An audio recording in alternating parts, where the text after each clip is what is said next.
হাজার গানের মাঝে একটি গান যদি আল্লাহর কাছে প্রিয় হয়, সেই তো সুখের কথা, সেই তো সফলতা, চাওয়া পাওয়ার কিছু নয়, চাওয়া পাওয়ার কিছু নয়।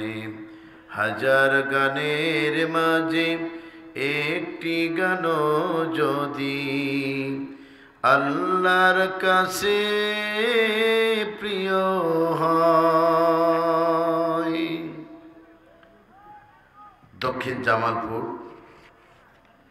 ঈদগাহ মাঠের উন্নতিকল্পে আয়োজিত আজকের এই চতুর্থ বার্ষিকী তাফসীরুল কোরআন মাহফিল। এই মাইকেলা একটু একটু মোটা করতে হবে, একটু ইকো বিট দিতে হবে। হ্যাঁ, ইকো বিট দিতে হবে এবং সাউন্ডটা ক্লিয়ার হচ্ছে কিনা খেয়াল করতে হবে।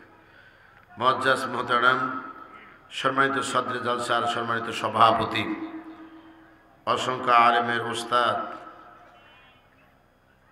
আলহাজ মাওলানা আব্দুল জলিল সাহেব, সাবেক আরবি প্রভাষক, নেংকাপীর হাট ফাজিল মাদ্রাসা খতিব, অত্র ঈদগাহ মাঠ।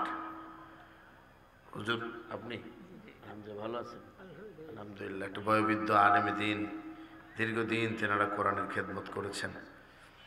প্রিয় উপস্থিতি, সহসভাপতি জনাব অ্যাডভোকেট শাহ আখতারুজ্জামান বাবু, বাংলাদেশ সুপ্রিম কোর্ট ও চেয়ারম্যান কেন্দ্রীয় বহুমুখী সমবায় সমিতি লিমিটেড জয়পুরহাট, প্রধান অতিথি হিসেবে যিনি আলোচনা করে ধন্য করলেন এবং সময়ের বিবেচনায় তিনি অত্যন্ত বিচক্ষণতার পরিচয় দিয়েছেন কথা না বলে, জনাব গোলজার হোসেন ভাই, আহ্বায়ক জেলা বিএনপি জয়পুরহাট, বিশেষ অতিথি হিসেবে যিনি আলোচনা রেখেছেন মাসুদ রানা প্রধান, সিনিয়র যুগ্ম আহ্বায়ক জেলা বিএনপি জয়পুরহাট সহ অন্যান্য অতিথিবৃন্দ, সম্মানিত নেতৃবৃন্দ, আমার পূর্বে যেনারা কথা বলেছেন কোরআন এবং হাদিস থেকে, মাওলানা নূর আমিন হোসাইন মাহমুদপুরি, এবং বিশেষ করে কথা বলেছেন আমাদের আয়ুব আলী আনসারি খতিব, পাঁচশিরা বাজার জামে মসজিদ কালাই জয়পুরহাট, সবার জন্য হৃদয় থেকে দোয়া করছি মহান আল্লাহ পাক যেন তাদের সকলকে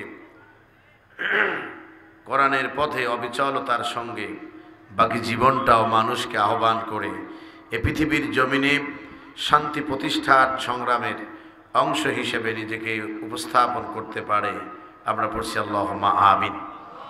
প্রিয় উপস্থিতি, মহান তাবারক তাআলা যে মহান মনিব ৩৬শে জুলাইয়ের পরে উন্মুক্ত পরিবেশে বিএনপির প্রধান অতিথি নিয়ে কোরআনের কথা বলতে পারবো, উনি বলে গেলেন আজ থেকে ৬ মাস আগে। কি আমরা কল্পনা করেছিলাম? কল্পনা করিনি। কল্পনা তো করিই নেই বিএনপি এবং জামাত ইসলামের কোনো নেতার নাম পোস্টারে থাকবে আর সেই মাহফিল অনুমোদন হবে। এটি ছিল এক অমাবস্যার রাতের মতো অন্ধকার, বলেন ঠিক কিনা? আজকে আল্লাহ সেগুলোকে আলোকিত করেছেন। একটু দেরিতে হলেও মানুষ উপলব্ধি করতে পেরেছে শুধু বৈষম্য বিরোধী ছাত্র আন্দোলনের মাধ্যমেই এ সফলতা আসেনি, বরং ওলামায়ে কেরামের নির্যাতন নিপীড়ন, আয়নাগরের নিপীড়ন নির্যাতন, মানুষকে অত্যাচার জুলুম খুন খারাপি এবং মানুষের উপরে তার অধিকার কেড়ে নেওয়ার শাস্তি হিসেবে আল্লাহ এটা দিয়েছেন, বলেন ঠিক কিনা? এবার বন্ধুগণ, এই কথা বলে শান্তি পাচ্ছি না, তুমি ভালো করে ক্লিয়ার করো। জি আলহামদুলিল্লাহ। হুজুর আপনি একটু সোজা বসবেন প্লিজ, মানে ওই মাইকের আওয়াজটা আমার, ওই বক্সের আওয়াজটা আমার কানে আসতে হবে, কষ্ট নিন না। আমাকে কিছু কথা বলতে দিন। ওনারা বলেছেন ৪ বছর পর একাধিকবার ডেট দিয়েছে, একাধিকবার বন্ধ হয়েছে, বন্ধ করে দিয়েছে, পরিশেষে আবার আল্লাহ আপনাদের সঙ্গে দেখা করালেন। কি সেই জিনিস যাকে ৪ বছর পর আবার আনতে হবে? অন্তত একটু জানার দরকার আছে না? আছে কিনা বলেন? আমরা একটু সময় কথা বলবো, বেশি সময় কথা বলবো না। আমি ওনাদেরকে বুঝিয়েছিলাম, ওনারা আমাকে সময় দিয়েছিলেন ৯:৩০, সেই ৯:৩০টা একটু আমাদের কাছে একটুই হয়ে গেছে। অর্থাৎ কত হয়েছে 10টা বেজে গেছে। 10টার থেকে আমি মোটামুটি এই চেয়ার দখল করেছি 10টার কয়েক মিনিট আগেই। তারপর আমি 10টার থেকে আলোচনা ধরলাম। ইনশাআল্লাহ 1টা ঘন্টা পরে আমরা দেখব আলোচনা বাড়ানো যায় নাকি মোনাজাত করা যায়। ঠিক আছে ইনশাআল্লাহ? ইনশাআল্লাহ বলেন। আল্লাহ কবুল করেন, বলেন আমিন। প্রিয় বন্ধুগণ, মহান রব্বুল আলামিন যিনি তোমার বক্সের আওয়াজই তো কানে আসে না, তুমি হইলে বসতে কি করবে? ওষুধ বেশি লাভ আছে? কি যে কি ভাড়া করে নিয়েছেন আপনি এতদিনের পর মাহফিল। প্রিয় বন্ধুগণ, এই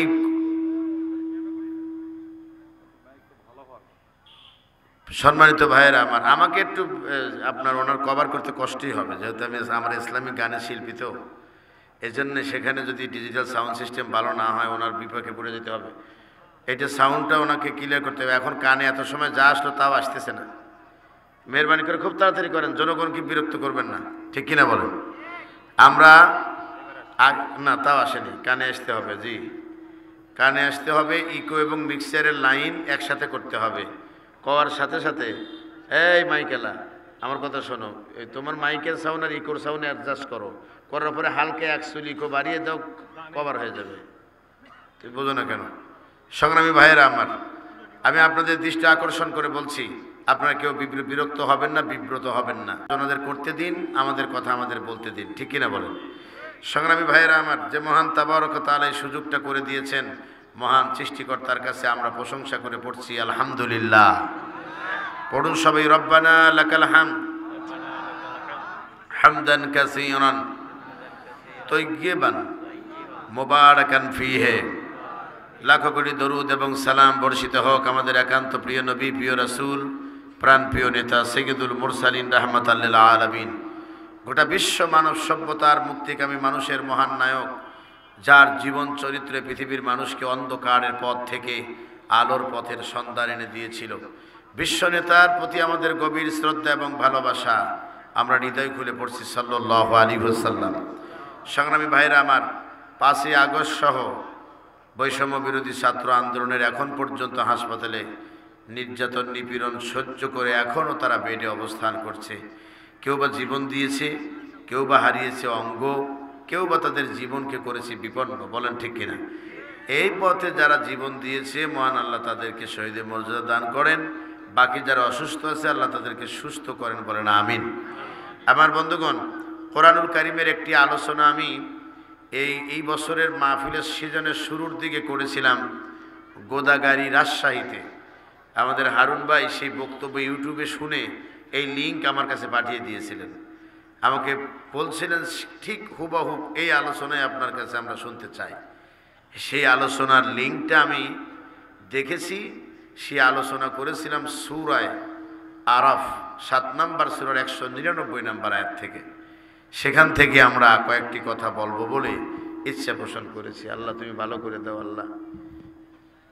আমার বন্ধুগণ, 199 নম্বর আয়াত থেকে আমরা কথা বলতে যাব।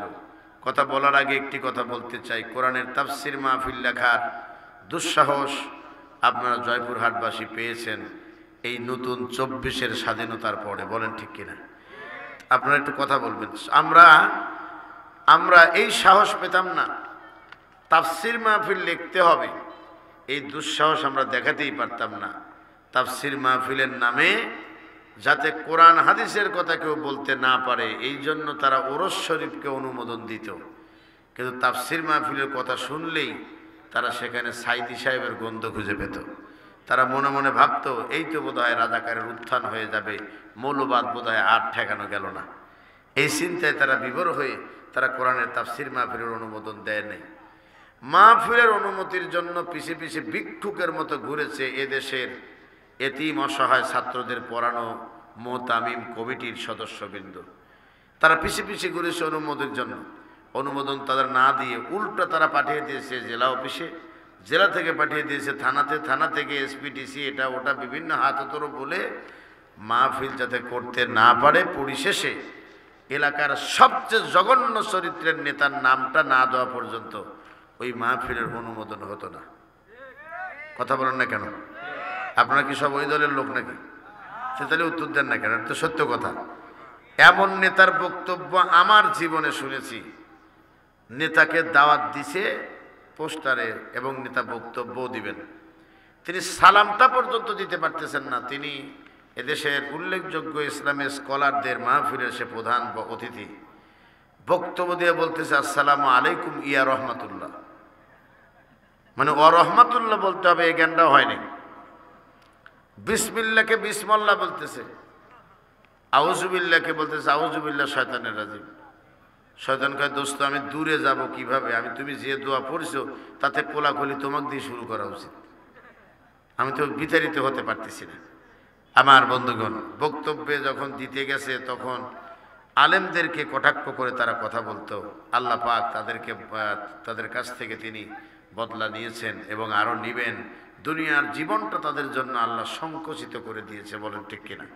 তারা এখন এ দেশে জায়গা পায় না, বিদেশে পায় না, কোনো দেশে পায় না, বেরিয়ে সাহস পায় না। উন্নয়নের জোয়ারে দেশটা ভাসায়া দিয়েছে, এত উন্নয়ন করেছে যে প্রশাসন ছাড়া আর এক মিনিটও টিকে থাকা সম্ভব হলো না। আল্লাহ পাক ডেকে বলেছেন, এভাবে যদি তোমরা নৈরাজ্য সৃষ্টি করো তাহলে আমি আল্লাহ রাব্বুল আলামিন আমার হাত থেকে বাঁচতে পারবে না, কেননা আমি ছাড় দেই কিন্তু ছেড়ে দেই না, বলেন ঠিক কিনা? তিনি ছাড় দেন, তিনি কি ছেড়ে দেন? দেন না। আল্লাহ রাব্বুল আলামিন কোরআনুল কারীমের ভিতরে তিনি আমাদেরকে ওয়াজ করে যা বলেছেন সেই বিষয়ে আমরা আলোচনায় চলে যাব। আল্লাহ পাক ডেকে বলেছেন, খুযিল আফওয়া ওয়া'মুরু বিল উরফি ওয়া'রিদ আনিল জাহিলিন। তিনটি কথা আল্লাহ এখানে বলেছেন। সূরা আরাফ এর বাংলা অর্থ হলো উঁচু স্থান। খেয়াল করেন, খুব গভীরভাবে খেয়াল করেন। আরাফ শব্দের অর্থ হলো উঁচু স্থান। জান্নাত এবং জাহান্নামের মাঝখানে একটি উঁচু জায়গা থাকবে, সেই জায়গার নাম হলো আরাফ। সেই জায়গার নাম কি? আরাফ। এই সূরার আরাফ শব্দ উল্লেখ আছে বলে এই সূরার নামকরণ করা হয়েছে আরাফ। এই সূরাটিতে সর্বমোট 206টি আয়াত আছে এবং এই 206টি আয়াতের মূল বিষয়বস্তু হলো রিসালাত। এই সূরার যদি জিজ্ঞাসা করে আগামীকাল, হেলালি সাহেব ঢাকা থেকে এসে ওয়াজ করলেন, এ সূরার মূল বিষয়বস্তু কি ছিল?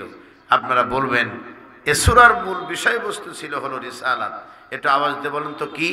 রিসালাত। আমি যে আয়াত তেলাওয়াত করেছি 199 নম্বর আয়াত, সেইখানে আল্লাহ রাব্বুল আলামিন নবীকে 3টি নির্দেশনা দিয়েছেন। 1 নম্বর হলো খুযিল আফওয়া, হে নবী আপনি বিনয় এবং ক্ষমার নীতি অবলম্বন করুন। 2 নম্বর হলো ওয়া'মুরু বিল উরফি, সৎ কাজের আদেশ দিন। 3 নম্বর ওয়া'রিদ আনিল জাহিলিন, আপনি 3 নম্বর হলো মূর্খ এবং যারা জাহেল এদের থেকে এড়িয়ে চলুন। নির্দেশনা দিয়েছেন কে? না, কথা বলতে হবে, কথা না বললে কিন্তু হবে না। আপনারা কি ভয় পান? চিল্লায় বলেন ভয় পান? আল্লামা সাইদির কথা মনে আছে তো? মনে হয় যেন কালকে কথা বলছে, এরকম মনে হচ্ছে। 25 বছর আগে বক্তব্য দিয়েছেন তিনি, আজ মনে হয় যেন আজকেই বললো আর আওয়ামী লীগের গায়ে লেগে গেল। এরকমই হয়েছে না বলেন? আমি প্রত্যেকটা মাহফিলেই বলতেছি যে আমাদেরকে ডাইরেক্ট বলা হতো মৌলবাদ মৌলবাদ। তো সাইদি সাহেব বলছিলেন যে আমাদের যারা মৌলবাদ বলে তারা হলো আগাবাদ। তো আগা হলো উপরে, মূল হলো নিচে। আগায় তোমরা কয়েকজন, মূলে আমরা কত? 12 কোটি। তখন বলছিলেন 12 কোটি মানুষ আমরা নিচে। নিচে 12 কোটি মিলে একটু হালকা নাড়া দিলেই উড়ে গিয়ে মামু বাড়ি দিল্লি যায় পড়বা। সত্যি সত্যি অন্য কোনো দেশে যায় নাই, দিল্লিতেই চলে গেছে। আপনারা মনে হয় কথাটা বোধহয় ভালোভাবে নিলেন না। ভালোভাবে নিছেন তো? আল্লামা দেলোয়ার হোসেন সাঈদী রহমাতুল্লাহ আলাইহ, তিনি এক মহান ব্যক্তির নাম, কিংবদন্তি আলেমে দ্বীন। তার জীবনে আমি আমার জীবনের কণ্ঠটা আমার তার সঙ্গে মিলে যায়, কিন্তু আমি তার বক্তব্য শুনি না যে নকল হয়ে যেতে পারে। কিন্তু আমি যখন তার বক্তব্য শুনে বাংলা ভাষা শুনি তখন মনে হয় যেন কোনো অক্সফোর্ড বিশ্ববিদ্যালয় থেকে তিনি বাংলাতে পিএইচডি করেছেন। এত উচ্চঙ্গের বাংলা ভাষা তিনি ব্যবহার করেন। সুবহানাল্লাহ বলেন না? আরবি যখন পড়েন মনে হয় যেন মদিনা বিশ্ববিদ্যালয় থেকে আরবিতে পিএইচডি করেছেন। এরপরে যখন তিনি বক্তব্যের মঞ্চে কথা বলেন মনে হয় যেন আপাতস্থে এক বিশাল রাজনীতিবিদের বক্তব্য শুনছি, যার বক্তব্য শুনলে মানুষ আর অন্যদিকে মুখ করার সময় পায় না। সুবহানাল্লাহ বলেন। এত বড় একটা গুণী ব্যক্তিকে স্বৈরা শাসিত একটি দল তারা 29,000 মহিলাকে ধর্ষণের মামলা দিল। কত হাজার? ভাই অনেকেই কথা বলতেছেন না, কথা শুনতেছেন, কিন্তু আপনি পরে কিন্তু কথা বলবেন না, কিন্তু সেই সুযোগটা হয়তো পরে আর হবে না। আমি জানতে চাচ্ছি কত হাজার? 29,000 মহিলাকে দর্শন করা ব্যক্তিটি যা বললেন দিবালোকের ন্যায় তা প্রমাণ হয়ে গেল।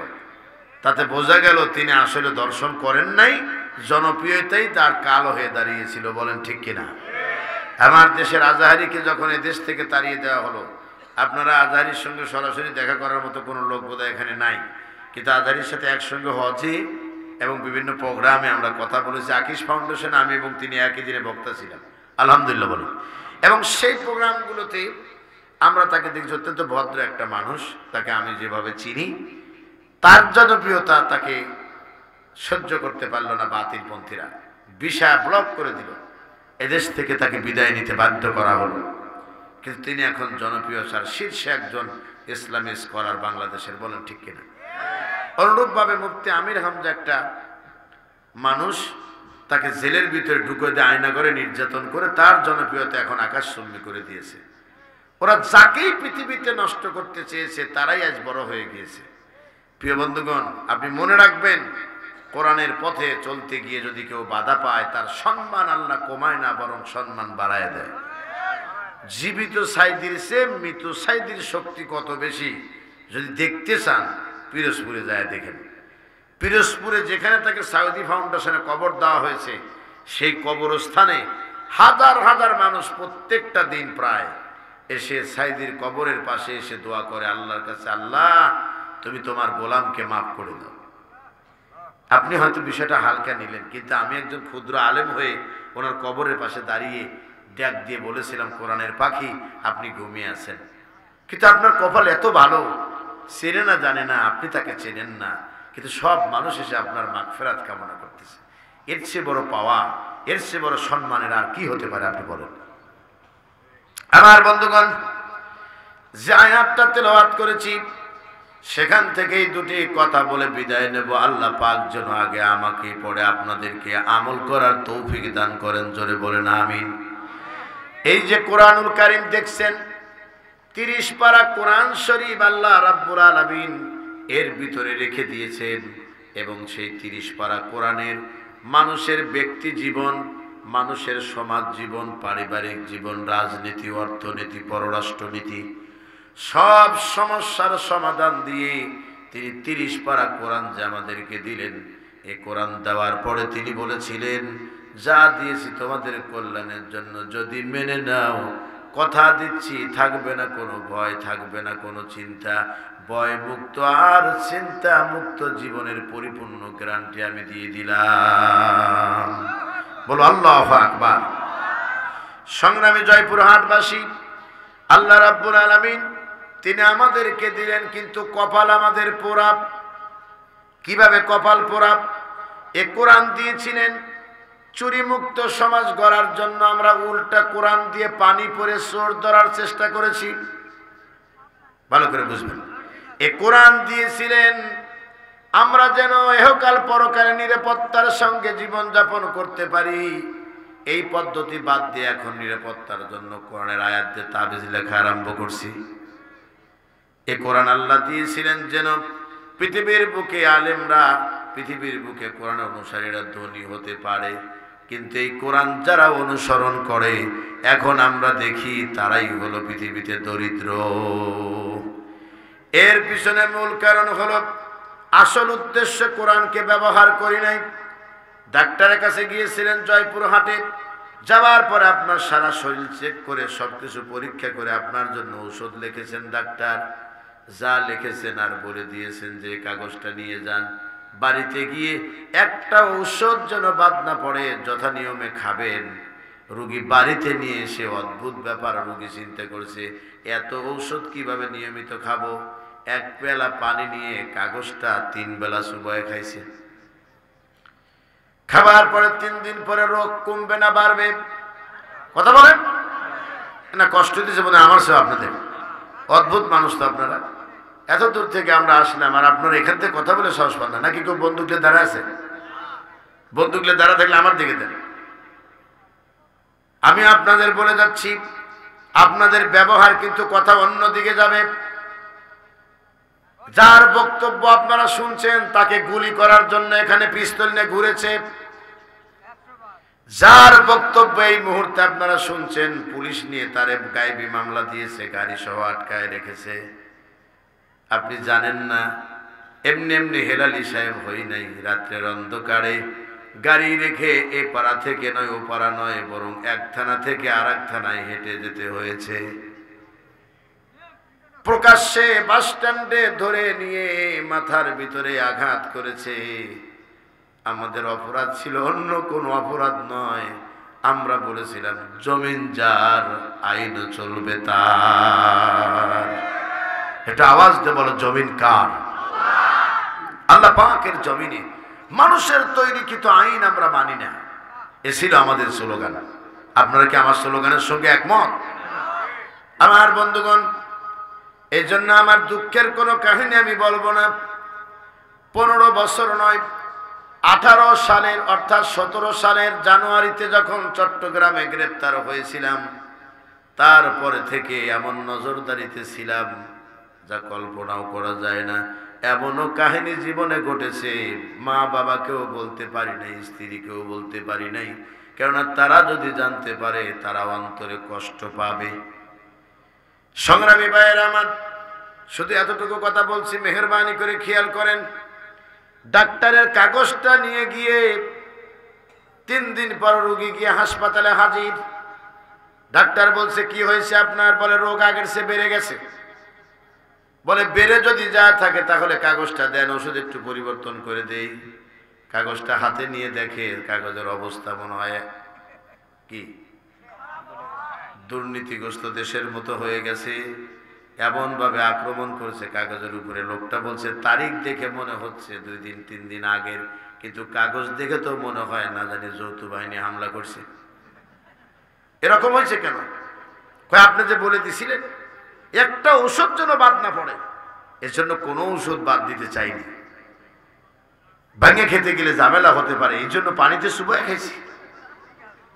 ডাক্তার একবার রোগীর মুখের দিকে তাকার, একবার আল্লাহর প্রশংসা করে। আল্লাহ মানুষকে জ্ঞান দিছাও, কেন আল্লাহ পাক ডেকে বলেছেন ওমা উতিতুম মিনাল ইলমি ইল্লা কলিলা। সামান্যতম জ্ঞান তোমাকে দেওয়া হয়েছে, এই জ্ঞানে আজকে যা ইচ্ছা তাই করেছ। ক্ষমতা পেয়েছিলে, ক্ষমতা তোমাকে কেউ দেয় নাই। ক্ষমতা তোমার পেশি শক্তি দিয়ে ভোট চুরি করে তুমি সেই ক্ষমতার মালিক হয়েছিলে। বলেন ঠিক কিনা? আর কেউ তোমার বিরুদ্ধে কথা বললে সে মহাভারত অশুদ্ধ করে ফেলত। গতকাল মাহফিল করতেছি, এক মুরব্বী ভিতরে ঢুকলো, কোন রকমের সালামটা প্রদান করলো। সালাম প্রদান করে ডেকে বলতেছে একটা কথা বলতে চাচ্ছি।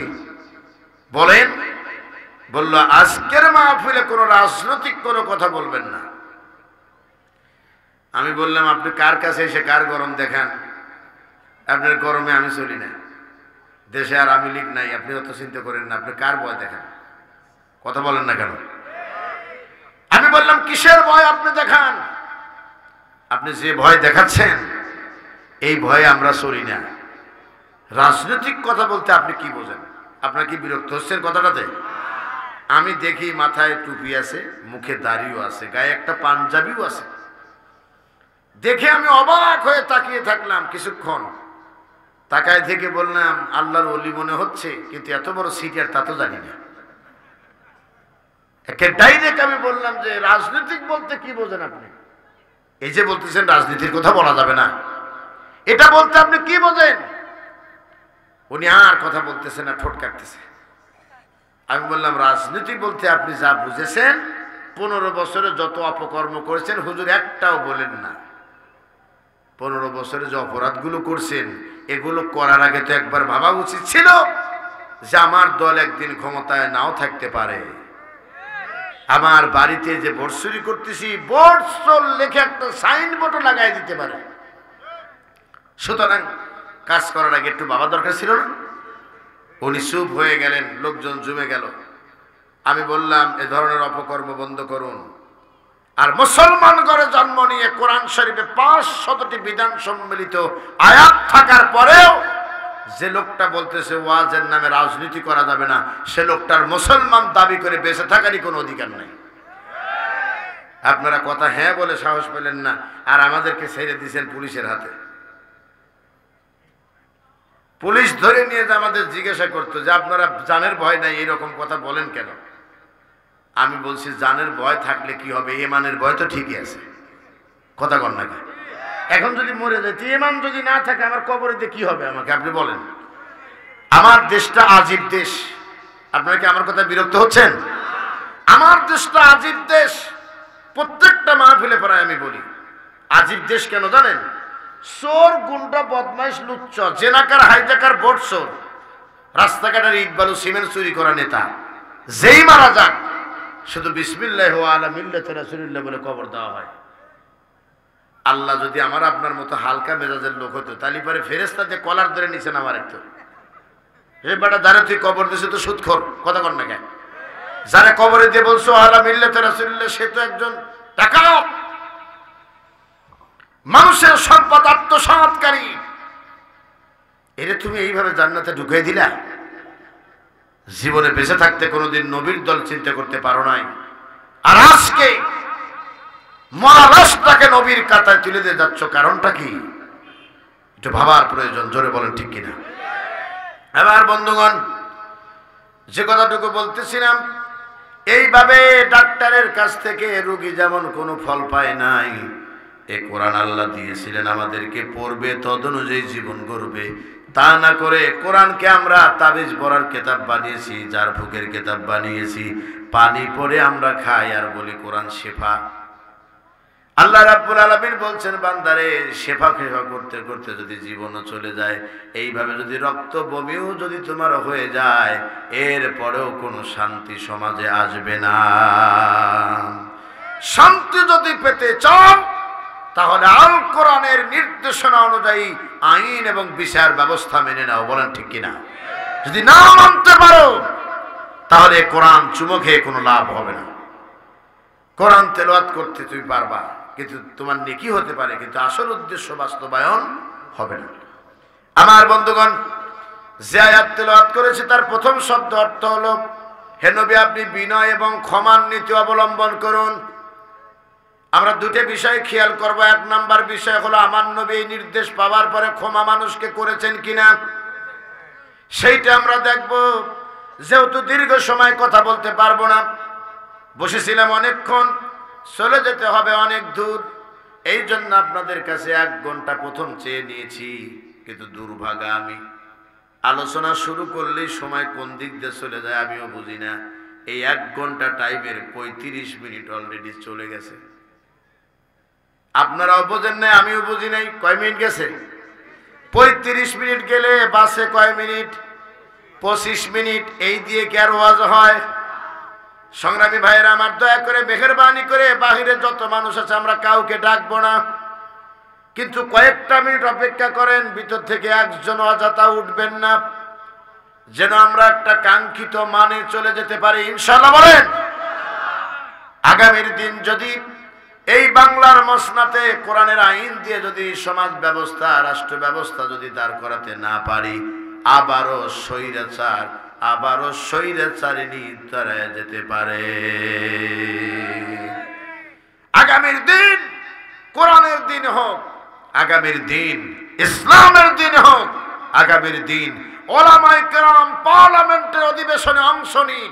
এটি কি আপনারা চান না? চিল্লায় বলেন চান। মনে রাখবা মুসলমানেরা, সত্য আগত মিথ্যা বিতাড়িত, এই নীতি অবলম্বন করতে হবে।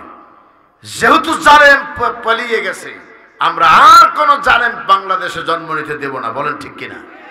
পারবেন তো ইনশাআল্লাহ? পারবেন তো ইনশাআল্লাহ? নাকি ভয় পাবেন? মনে রাখবেন, যেখানে বাধা সেখানেই সফলতা। আপনি যত বাধা পাবেন সামনের দিকে এগিয়ে যাবেন দ্বিধাহীন অকুণ্ঠ চিত্তে। কোনো বাতিল পন্থী আপনার চোখের সামনে দাঁড়িয়ে থাকতে পারবে না। আজকে ভারত আমাদেরকে চোখ গরম দেখাচ্ছে। কেন দেখাচ্ছে জানেন? আমার আমার দেশে যদি ইসলাম কায়েম হয়ে যায়, দাদা বাবুদের আর দাদাগিরি দেশে চলবে না। এজন্য ওরা আমাদের দেখে বড় বড় চোখ রাঙানি দিচ্ছে আর বলতেছে এই বাংলাদেশ এটা হলো, বাংলাদেশে চাল দেব না, ডাল দেব না, অমক দেব না, তমক দিব না। আমাদের বিএনপির রিজভী সাহেব তিনি বলেছেন চাল ডাল দিবে না, আমরা কি মাগনা আনি নাকি? কথা কন না কেন? আরে সর্বোচ্চ পর্যায় থেকে বলতে হবে আমরা কি টাকা ছাড়া ভিক্ষা চাই? আমাদেরকে ভয় দেখাও, আমাদের লাঠি নাই, আমাদের অস্ত্র নাই, তবে দুটো জিনিস আমাদের দেশে আছে। তার একটা হলো গজারি কাঠের বাগান, আর দ্বিতীয় নাম্বারটা হলো শহীদ তিতুমিরের বাঁশের কেল্লা। বলেন ঠিক কিনা? বেশি কথা বললে এদেশের 92% মুসলমান তো হাতে নিবেই, দেশে বসবাস করার জন্য হিন্দু বৌদ্ধ খ্রিস্টান সব হাতে নিবে, আর মুসলমানদের সঙ্গে একসঙ্গে ঝাঁপিয়ে পড়বে। শহীদ তিতুমিরের বাঁশের কেল্লাতে পিটাইয়া ভারতকে সেদিন ঠান্ডা করে দেওয়া হবে ইনশাআল্লাহ। ইনশাআল্লাহ বলেন। আপনারা দেখতেছি আপনারা জয়পুরহাটের মানুষ, একটু কণ্ঠটা আপনাদের নিচু, তবে পাঁচ বিবিতে দিনের বেলায় যে মাহফিল করেছি জনগণের উচ্ছ্বাস উদ্দীপনা যেন আকাশ ছুঁবে। সুবহানাল্লাহ কোন আপনারা কষ্ট পাচ্ছেন তো নাকি আমার বন্ধুগণ? তাহলে নবীজি আপনি ক্ষমার নীতি অবলম্বন করুন। এই ক্ষমার নীতি বিশ্ব নবীজি যেই অবলম্বন করেছেন তার জীবন থেকে অনেক কাহিনী আছে, আমি বলতে পারবো না, তবে একটা কাহিনী বলবো। সেই কথাটা হলো মানবতার নবী 13 বছর মক্কার জমিনে ছিলেন। একটা আওয়াজ দেবেন, কত বছর? 13টা বছর নবুয়তির জিন্দেগি মক্কাতে তিনি কাটিয়েছেন। এমন কোন অত্যাচার নাই, এমন কোন জুলুম নাই, এমন কোন নিপীড়ন নাই যে তা করে নাই তারা। এমন মারা মারছে, সাহাবাই কেরামকে অত্যাচার করেছে, বেলালকে মেরেছে, খাব্বাব খোবায়েবকে মেরেছে, সুমাইয়ার লজ্জাস্থানের ভিতরে বল্লম ঢুকায় দিয়েছে। সাহাবীরা সহ্য করতে না পেরে বিশ্বনবীর অনুমতি নিয়ে পার্শ্ববর্তী দেশ সিরিয়াতে বাণিজ্যিতে যায় যেখানে, অথবা দামেস্কে তারা চলে গেছে সেখানে হিজরত করে। আল্লাহর নবী এতিম নবী বিশ্বনবীর অনুমতি দিয়ে দিয়েছেন আর বলেছেন সাথীরা রে, দেশের পরিস্থিতি যখন ভালো হয় তখন ফিরে আসবে। শুধু তাই নয়, যারাই চলে গিয়েছে তাদের ধরে আনার জন্য আবু জেহেলরা আবার লোক পাঠিয়ে দিয়েছে। সংগ্রামী ভাইয়েরা আমার, বহু চেষ্টা করেছে গত 15 বছরে। এর বিনিময়ে শুধু এ দেশের মাটিতে রাজাকার শব্দটা জাতীয় শব্দ হয়েছে। আমি জানি বক্তব্য দেওয়ার শুরুতেই বুঝতে পেরেছি আমার বক্তব্য আপনারা বুঝে উত্তর দেওয়ার মতো হিম্মত বোধহয় হবে না। আমি বাস্তব কথা বলেছি, খেয়াল করেন নাই আপনারা? যে শব্দ ব্যবহার করে বিগত 15 বছর মানুষকে কোণঠাসা করেছিল, সেই রাজাকার শব্দ দিয়েই আবার ঢাকা বিশ্ববিদ্যালয় স্লোগান হলো। শহীদ মিনারে যায় ওই রাজাকারের ছেলেরাই ডেকে বলল, এক কথায় এক যাবি, খালাজান তুই কবে যাবি? এই স্লোগান দিয়ে সামনের দিকে এগিয়ে গিয়েছি। এরপরও বাতিলের কোন চোখ রাঙানিকে পরোয়া করে না। আর একবার সামনের দিকে এগিয়ে যেতে হবে মুসলমানেরা। কিন্তু মনে রাখবেন, মানুষের উপরে জুলুম করে নয়, বরং অধিকার নিয়ে। বলেন ঠিক কিনা? সাইদি সাহেব বলেছিলেন, মারতেছ, ধরতেছ, অত্যাচার করতেছ, জুলুম করতেছ, এমন একদিন আসবে পালানোর জন্য ইন্দুরের গর্ত পর্যন্ত খুঁজে পাবা না। কথা কন না কে? আমি একটা বক্তব্য ওনার শুনে এই একটু আগেই হঠাৎ করে একটা কাটিং বক্তব্য পেয়েছি, আমি শুনে অবাক হয়ে গেলাম। উনি বলছিলেন, ওনাকে যখন রাজাকার উপাধি দেওয়া হয়েছিল, ওনার নামে যখন মামলা করা হলো, পার্লামেন্টে তো বলেইছিলেন। এছাড়াও তিনি বলছেন, আল্লাহ যে লোকগুলোর কারণে আজকে আমাকে বাংলার জমিনে আমাকে রাজাকার হতে হলো, এদের চরিত্র তুমি জাতির সামনে উলঙ্গ করে দিও। আল্লামা দেলোয়ার হোসেন সাইদি তিনি দোয়া করছিলেন, চরিত্র উন্মুক্ত করে দিলেন। ব্যারিস্টার সুমন নামে খ্যাত সাইদে সুমন, হবিগঞ্জের বাড়ি। ব্যারিস্টার সুমন, তাকে জিজ্ঞাসা করা হয়েছিল রাজাকারদের ফাঁসির ব্যাপারে তুমি কি করেছো? উনি বলেছিলেন মীর কাসেম আলী এবং আল্লামা সাঈদী এদের ফাঁসির জন্য যাবতীয় যা করা দরকার আমি করেছি। আর বিচারকের নামে অবিচারক কালামানিক নামের সেই কালো লোকটা, যে লোকটা জয়ন্তাপুর বর্ডারে ধরা পড়লো, পরিশেষে জনগণের দোলাই খেয়ে একটা বিসি হারায় ফেললো, কথা কয় না, এটা কি মিথ্যা কথা নাকি মেয়ে? একটা বিসি হারিয়ে ফেললো, জিজ্ঞাসা করলো অনুভূতি কি? এখন মোটামুটি চলতে পারি। বলো সামনে আরো মায়ের অপেক্ষা করতেছে, অপেক্ষা করো, ঠিক কিনা বলেন? ওই জিয়াকে সেই শাহরিয়ার কবিরকে জিজ্ঞাসা করো দিন কারে বলে। টেলিভিশনের সামনে বসলেই শুধু মৌলবাদ আর মৌলবাদ। আর এই রাজাকার আসলো, রাজাকার গেল, অমুকে এটা অমুকে ওটা। এবার আল্লাহ ধরাই দিছে না? ধরাই দিছে না? ধরাই দিয়েছে। পিজন ব্যান থেকে নামতেছে অসহায় মানুষটি, হাতে আছে লাঠি, ছেলে ফেলে একটা গান সেট করে দিছে সাথে, হো আমার জেল হবে না ফাঁসি হবে গো, আমার উকিল তো কইল না, ম্যাজিস্ট্রেট শামসুল হক জামিন দিল না। লাগাই দিছে গান, অসহায়ের মতো তাকায় রয়েছে। ফাইনে তা যাবুন, যাবা কোথায়? যাবার তো কোনো রাস্তা নাই। চিল্লায় বলেন ঠিক কিনা? জবাবদিহি করতে হবে তোমাকে। সংগ্রামী ভাইয়ের আমার, অনেক বড় লম্বা কথা। মানবতার নবী, বিশ্ব নবী জনাবে মুহাম্মদুর রাসূলুল্লাহ পড়েন সাল্লাল্লাহু আলাইহি ওয়াসাল্লাম।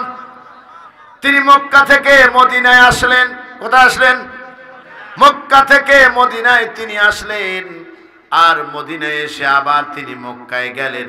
এই কথাটাই বলে আমি বিদায় নিতে চাই। সংগ্রামী ভাইয়েরা আমার, মক্কায় আসার আগে নবীজি আমার মদিনায় আসেন নাই, তার কারণ তার জন্মই হয়েছে মক্কাতে।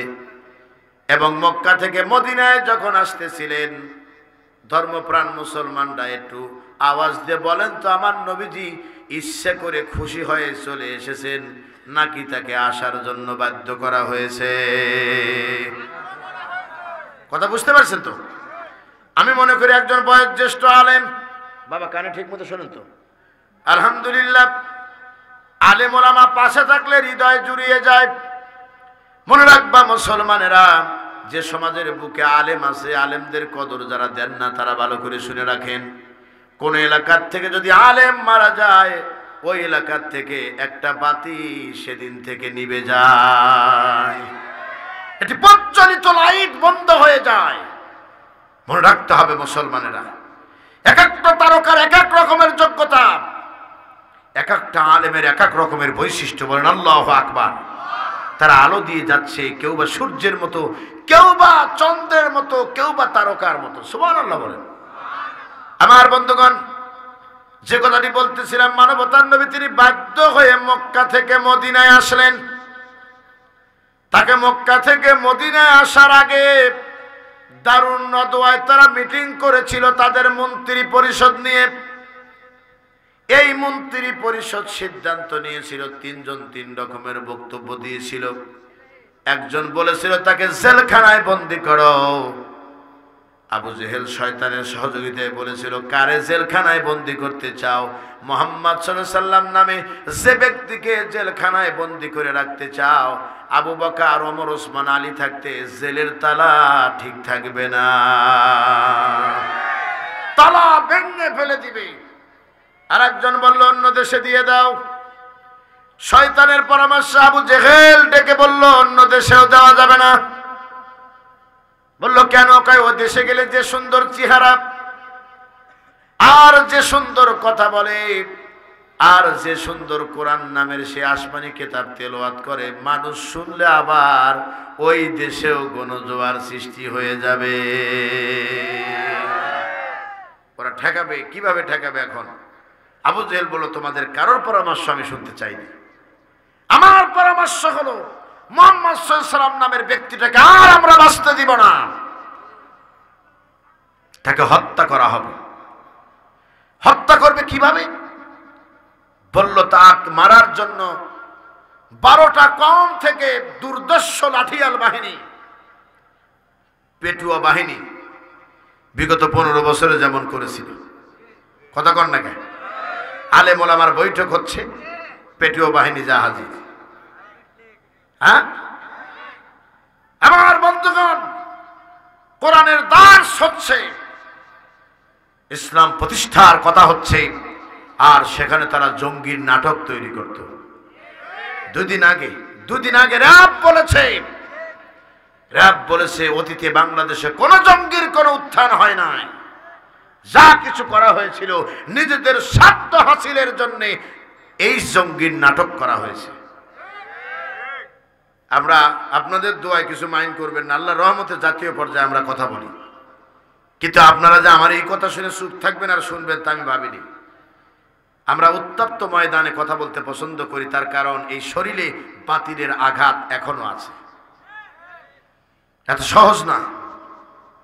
সংগ্রামী ভাইয়ের আমার, শুধু এতটুকু কথা বলতে চাই, বিগত দিনের ওই স্বৈরাচারদের কর্মকাণ্ড দেখে আমাদের শিক্ষা নেওয়া উচিত, আর কারোর সঙ্গে কোনো স্বৈরাচারিত্ব আচরণ করা ঠিক নয়।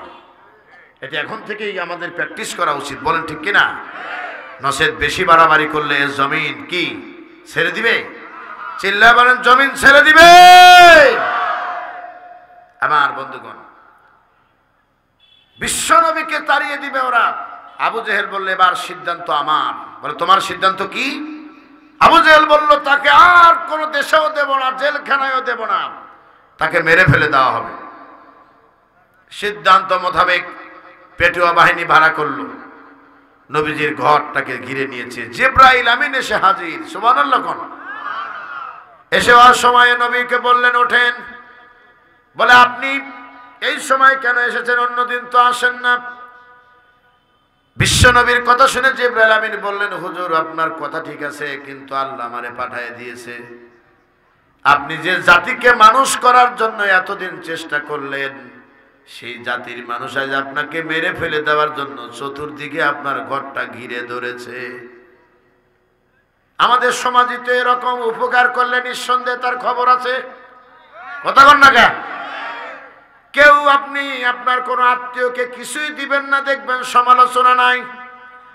যেই কিছু দেওয়া আরম্ভ করছেন সমালোচনা শুরু হয়ে যাবে, ওরটা বড় হলো আমারটা ছোট হলো, কথা কন না কেন?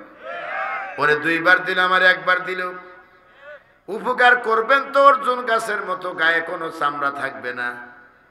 বেচারার অপরাধ একটাই, তার চামড়ায় উপকার আছে, এই জন্য অর্জুন গাছ মরার উপক্রম হয়ে যায়, তাও চামড়া ছেঁড়া বাদ দেয় না। এদেশের আলেমরা শুক্রবার আসলে জুমার নামাজ শেষে এলাকার সব মুসল্লির জন্য দোয়া করে, করে কিনা? কপাল পোড়া মুসল্লি বাইরে যা ওই ইমামের সমালোচনা করে। রাইট বলতে আর উপরে কোনো কথা নাই, যা বলবো হাসা কথা। আমি বক্তব্য দিতে যাই মুক্তগাছা ময়মনসিংহে বক্তব্য দিচ্ছিলাম, চতুর্দিকে কুয়াশা দিয়ে ভরা। যেই কথা বলতে বলতে বলেছি বলেন ঠিক কিনা, সামনের থেকে এক মুরব্বী লাভ দুইটা বলে 200 বার ঠিক। বিশ্বাস করবেন না, 200 বার ঠিক। আমি বললাম চাচা একটু থামেন, মুরব্বী কি হয়েছে আপনার, আপনি এত জোরে 200 বার বললেন কেন? কয় বাবা এতক্ষণ বক্তব্য শুনে যা দেখলাম আর যা শুনলাম, এর উপরে কোনো মাইর হয় না, মাইর হয়েছে কিন্তু সাউন্ড হয় না। সুবহানাল্লাহ কোন। হক কথা বাংলার জমিনে হবে, হবে বাংলার জমিনে, এবং বাতিল পন্থীরা দেশ থেকে বিতাড়িত হবে ইনশাআল্লাহ। ইনশাআল্লাহ বলেন। বিতাড়িত কিছু হয়েছে, আরো হবে। মাথা উঁচু করে আবার দাঁড়াতে চায়। রিস্কে লীগ বানালো, আনসার লীগ বানালো, কিস্তি লীগ বানালো, আবার এখন ইসকন লীগ বানাইছে না? ইসকনের উপর ভর করে ওই পাশ দিয়ে চট্টলা দিয়ে ঢুকবে। চট্টগ্রাম নাকি তাদের কিছু অংশ আছে। আর আমাদের সব কথা বলে দিয়েছি যে পালানো মেয়ের নামে কোনো যৌতুক আমরা দিতে পারবো না, যা পালিয়ে গেছে তা আমরা ঘরে উঠাবো না। কথা বলেন ঠিক কিনা? আপনার কি রাগ করতেছেন আমার কথায়? সংগ্রামী ভাইয়ের আমার, যে কথাটি বলতেছিলাম, মানবতার নবী বিশ্ব নবী জনাবে মুহাম্মদুর রাসূলুল্লাহ পরম সাল্লাল্লাহু আলাইহি ওয়াসাল্লাম তিনি যখন মক্কা ছেড়ে মদিনার দিকে যাচ্ছিলেন, জিবরাইল তখন তার ঘরে। জিজ্ঞাসা করলেন, আমার বংশের মানুষ কি সত্যি আমারে মারবে, ধরবে? বলে, তাকায় দেখেন আপনি ঘুমিয়ে আছেন আর চতুর্দিকে বেঈমানরা আপনারে ঘিরে ধরেছে মারার জন্যে। নবীজি উঠলেন, আমানতের খেয়ানত যেন না হয় তা বুঝে দিলেন। আলীকে দায়িত্ব দিয়ে দিয়েছিলেন, আলী আমি চলে গেলে তুমি এটা বুঝিয়ে দিও আরবের মানুষদেরকে, যে লোকটা মানুষের খেয়াল করে, এখানেও শিক্ষা আছে, যে লোকটাকে কওমের সব মানুষ মিলে ধরে মারবে, অথচ ওই কওমের কোন মানুষ তার কাছে আমানত রেখেছে কিনা এই চিন্তা আমার নবীজির ঘুম নাই। সংগ্রামী ভাইয়েরা আমার, নবীজি আমার টাকা দেখলেন বড় বড় লাঠি নিয়ে, ঢাল নিয়ে, তলোয়ার নিয়ে দাঁড়িয়ে আছে। জিবরাইলের নির্দেশে বালি একটু হাতের ভিতরে উঠালেন, বললেন, নবীজি কালাম পড়ে ফু দেন, চতুর্দিকে ছাড়া দরকার নেই, সামনের দিকে সরে মারেন। মানবতার নবী বালু হাতে নিয়ে কোরআনের আয়াত পড়ে সামনের দিকে ফুৎকার দিয়ে ছেড়ে দিয়েছেন। চতুর্দিকে যত কাফের ছিল সকল কাফেরের চোখে আমার আল্লাহ পৌঁছায় দিলেন। অন্য সময় আল্লাহ পাক নবীকে ডাকতে বলেছেন, নবী ইজ রমাইতা অমা রমাইতা ওয়ালাকিন্নাল্লাহ রমা। আল্লাহু আকবার। নবী আপনি শুধু নিক্ষেপ করেছিলেন, আর নিক্ষিপ্ত সেই বালিকণা চতুর্দিকে কাফেরদের চোখে পৌঁছানোর গুরু দায়িত্ব আমি আল্লাহর কুদরত সেদিন গ্রহণ করেছিল। চিল্লায় বলো আল্লাহু আকবার। সে আল্লাহ আছে না নাই? এটা আওয়াজ দিয়ে বলো তো, আছে না নাই? কি আতঙ্কিত জনপদ। আমরা ওয়াজ করতে যাইতাম, জামাতের কোনো ভাই এসে পরিচয় দিয়ে সাহস পেত না। ওয়াজ শুনতে বসে থেকে শিবিরের ছেলেরা দূর থেকে বলতো, ভাই সালাম আলাইকুম, কাছে আসতে পারতো না। কত বড় কষ্ট দেখেন। আমরা তো আমাদের দিনী ভাইদেরকে নিজের রক্তের ভাইয়ের সে আপন মনে করি। আমার আপন ভাই বিভ্রান্ত পথে চলতে পারে, কিন্তু আমার শপথের ভাই যারা, আমার দিনী ভাই যারা, তারা কখনো বিপদগামী হতে পারে না। তারা সামনের দিকে এগিয়ে যায়। আহারে, এইভাবে শিবিরের নেতার কথা যেহেতু মনে হলো, কি আতঙ্কিত জনপদ। ঝিনাইদহের এমপি আনার, যাকে টুকরো টুকরো করা হলো, ডিবি হারুন কলকাতা থেকে তার টুকরো নিয়ে আসলো। কিসের কুকুরের গোস্ত আনছে না কি আনছে তা আল্লাহই জানে, আমরা কিন্তু জানি না। জানে কে? এটা আওয়াজ দিয়ে বলেন, জানে কে? এখন ডিবি হারুন কোথায়? কথায় কথায় শুধু খেলা হবে, হ্যাঁ খেলা হবে, মাকড়াস করে বলতো। এটা আওয়াজ দিয়ে বলেন, কিতা হবে? বোঝা গেছে যারা বলতেছেন না মনে হয় খেলা হবে নাকি। এটা আওয়াজ দিয়ে বলেন, কি হবে? কাউয়া কাদের এখতার এবং খাওয়া কাদের নয়, সব বলতো খেলা হবে, কিন্তু এখন মাঠ প্রস্তুত আছে কিন্তু খেলোয়াড় নাই। কথা কন না কে? আমরা খেলতে যাই, আহো বাতিসে আহো, খেলা হবে, কিন্তু দুর্ভাগ্য কোনো খেলোয়াড় নাই। যদি খেলোয়াড় থাকতো 80 বছরের মুরব্বীও খেলতো, ঠিক কিনা বলেন? আমার দেশের যুবক লাগতো না, কেউ লাগতো না। বৈষম্য বিরোধী ছাত্র আন্দোলনের নামে যারা আন্দোলন করেছিল শুধু হুঙ্কার দিয়ে বলতো, কাওয়ালি গান গেয়ে গেয়ে সব জায়গায় কাউয়া কাদেরকে ডাকলো। ওসমান, শামীম ওসমানও নাই বেচারা, এখন আগেই পড়ছে 70 রাকাত, এখন যে কত রাকাত পড়ে তা আল্লাহই জানে। 96 বলা যাবে না মুরব্বী, মনে রাখবেন ওই 70 রাকাতে তো ঠিক মতে পড়ে নাই, ঠিক কিনা বলেন? কি হয়েছে ওনার? সংগ্রামী ভাইয়ের আমার বল আল্লাহু আকবার। আচ্ছা একটু ঘড়ি দেখেলে কয়টা শুরু করছিলাম, এখন ঘড়ির দিকে তাকা দেখুন তো বাজে কত, 4 মিনিট বাকি 11টা। মোনাজাত করে দিলাম না, মোনাজাত করে দিই, হ্যাঁ শোনেন শোনেন শোনেন, এই সারা রাত মানে আমি উড়ে আছি। আল্লাহু আকবার কোন। আমি শুরুতেই বলছিলাম হারুন ভাই আপনি আমার কথা রাখেন, 11টার মধ্যে ওয়াজ শেষ করে দিব, 9:30টায় আমারে দেন। তিনি মুস্কি হেসে বললেন ঠিক আছে হুজুর আমরা দেওয়ার চেষ্টা করিতেছি। এর মানে কি? টান আছে, উনি বলছে টান আছে, করিতেছি। কাছে যা ডেকে বলেন হুজুর দিতেছি, কিন্তু কিন্তু কিন্তু বললে যে আগের বাক্য বাতিল, এটা তো বোঝে নাই। যাই কিছু হোক 15 মিনিট বাড়ায় দিলাম, কোনো দুঃখ করবেন না, কষ্ট নিবেন না, একটু আওয়াজ দিয়ে বলেন হ্যাঁ। এই মুহূর্তে দোয়া করব, কারা কারা রাজি? এই যে 200 জন হাত উঠেছে, হাত নামান। খেলা হবে, কিতা হবে? ভালো হয়ে যাও মাসুদ তুমি, এই কথা কে বলবে আর? পালিয়ে গেছে কাউয়া কাদের, কেউ জানে না খবর তার। ভালো হয়ে যাও। ফকরুল সাহেব আপনার বাসায় কাউয়া কাদের গেছেনি, ঠাকুর গায়ের বাসায় আপনি থাকতে তারে দিছেননি, ঠিক কিনা? তার সাথে যে হিসেব বাকি, জোরে বলেন ঠিক কিনা?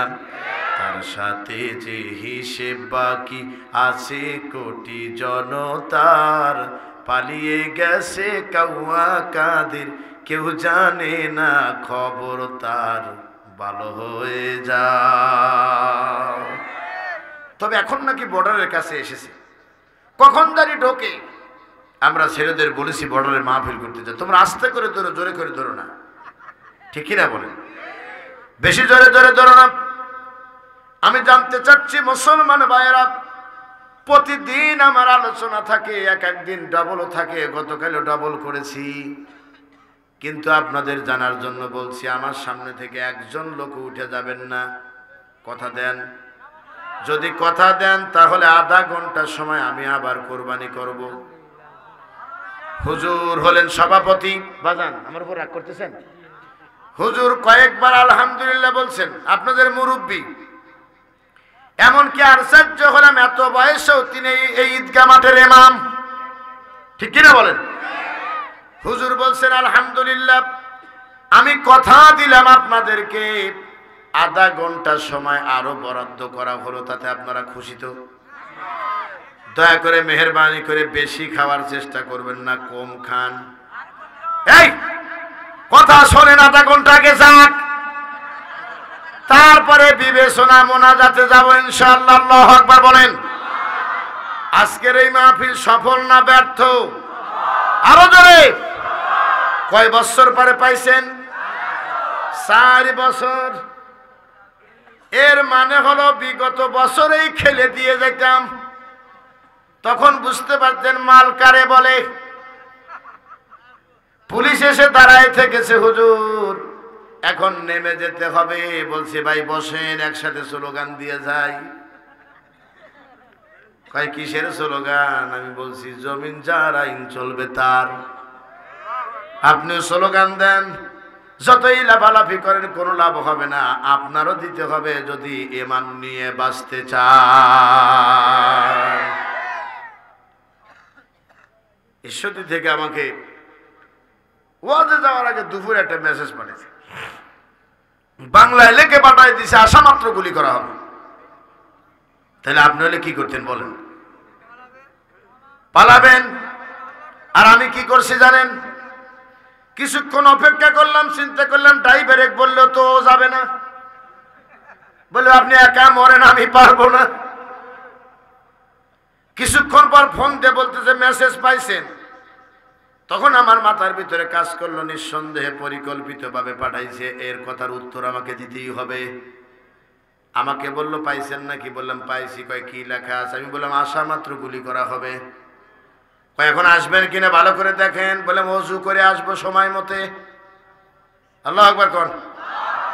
ওযু করে আসবো আর আপনি গুলি নিয়ে রেডি থাকেন, আপনি মারবেন। আর আমার জীবনে যদি কোরআনের ময়দানে শাহাদাতের তামান্নায় যদি বাস্তবায়ন হয়ে যায়, আমি ওপারে আমার আল্লাহর দিদার এলাহি নসিব হয়ে যাবে, আর আমার জীবন ধন্য হবে। কোরআনের হক কথা বলতে যায়া আমার জীবনের রক্ত জমিনে পড়েছে। মৃত্যুর ভয় কখনো মুমিনেরা করে না, ঈমানদাররা কখনো বাতিলের কাছে মাথা নত করে দাঁড়ায় না, বরং ঈমানদাররা দাঁড়ায় মাথা উঁচু করে। জোরে বলেন ঠিক কিনা?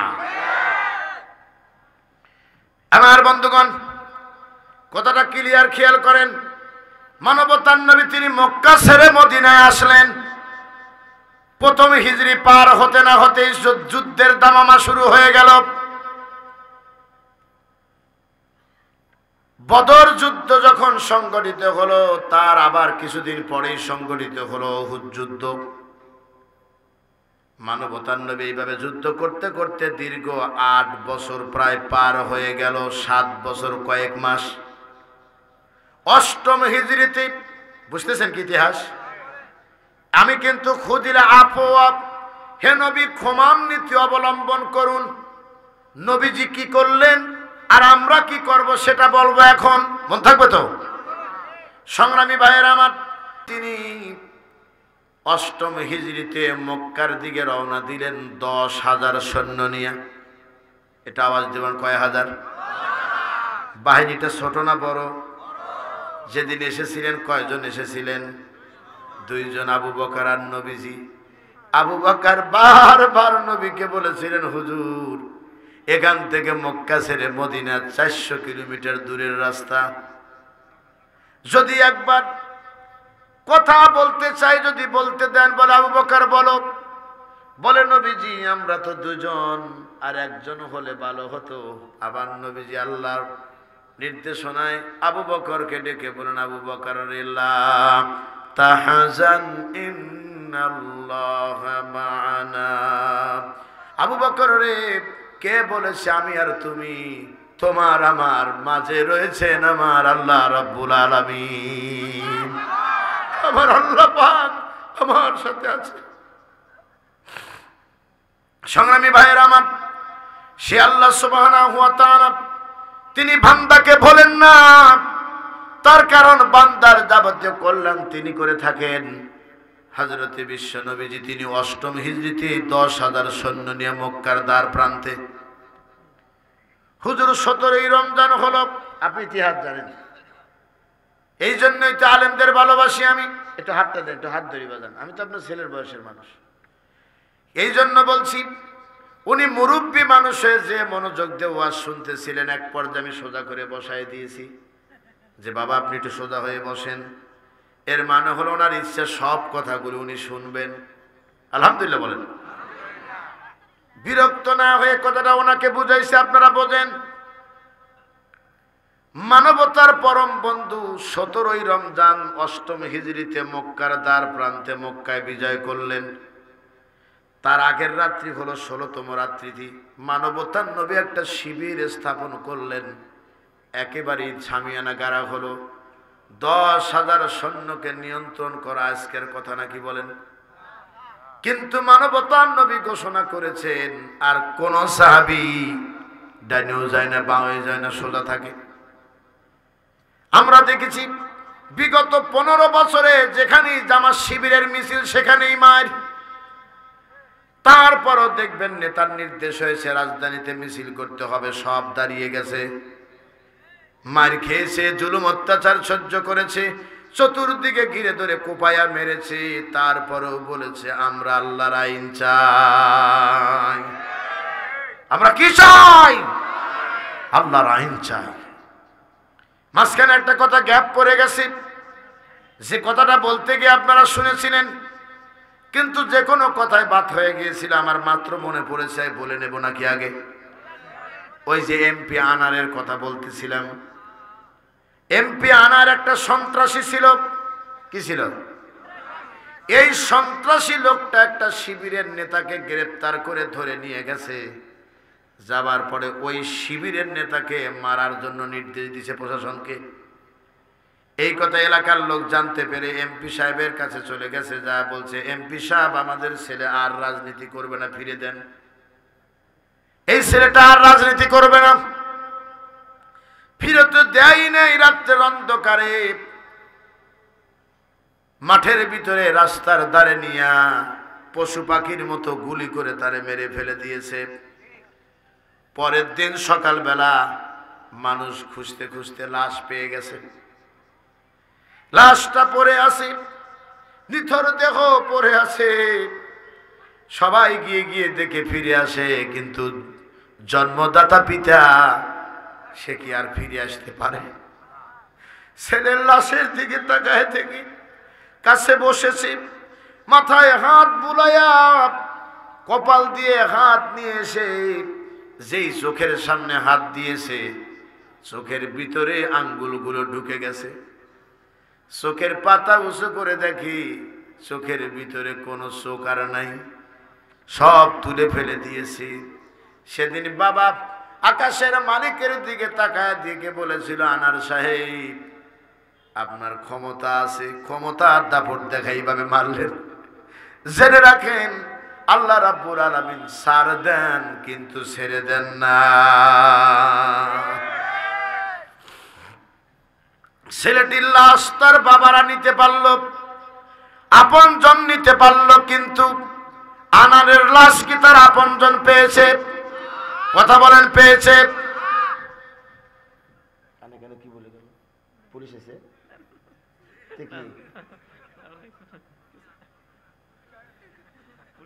না, বিগত বছরে খালি ভয় পেতাম, তো এই ভয় এখনো রয়ে গেছে না? ওই সময় তো না, এটা আমিও জানি। সংগ্রামী ভাইয়েরা আমার, আপনারা আমাকে পেয়ে বোধহয় অখুশি হয়েছেন। খুশি তো আলহামদুলিল্লাহ।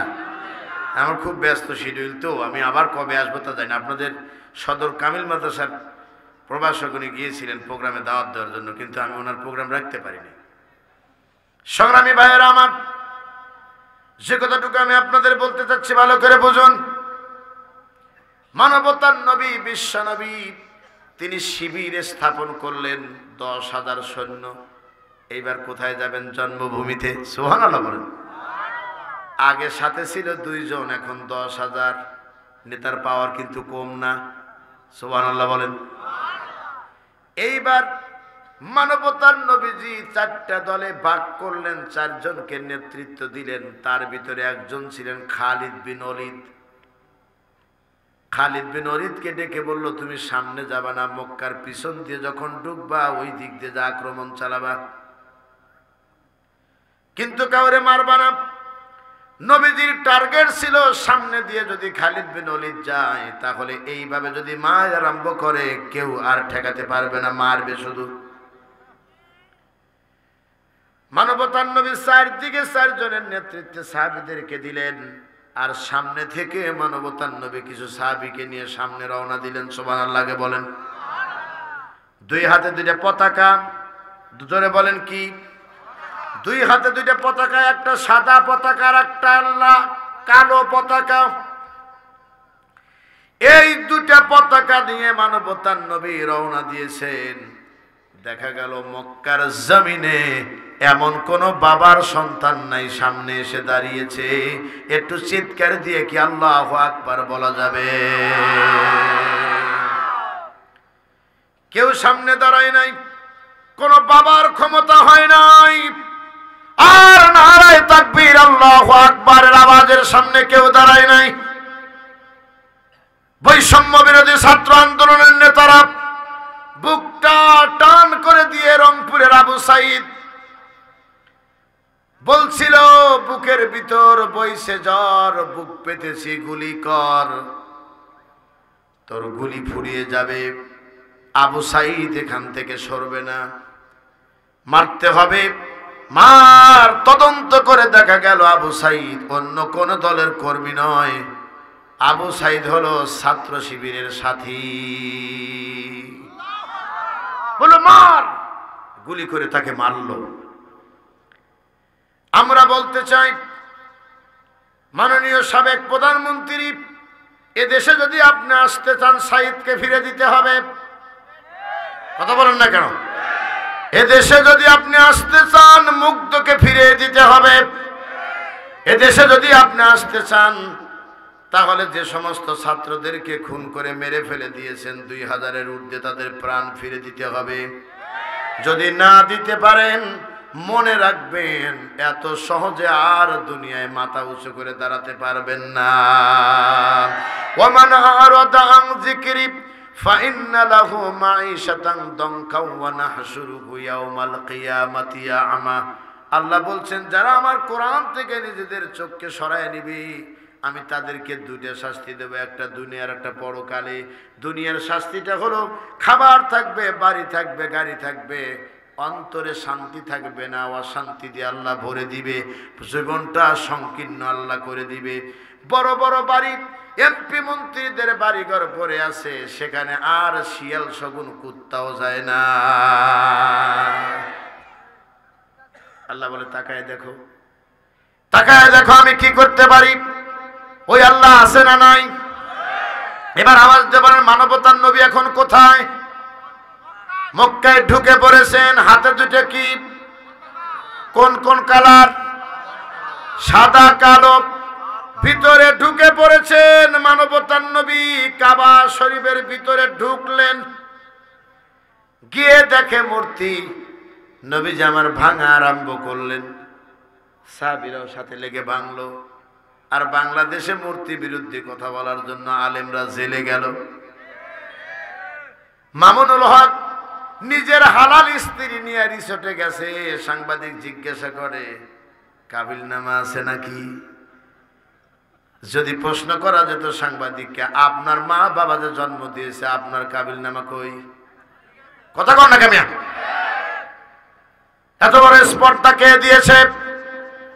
সংগ্রামী ভাইয়ের আমার, জেনে রাখো জয়পুর হাটের মুসলমান নরনারী, আমরা যা বলেছি হিসাব করে বলেছি।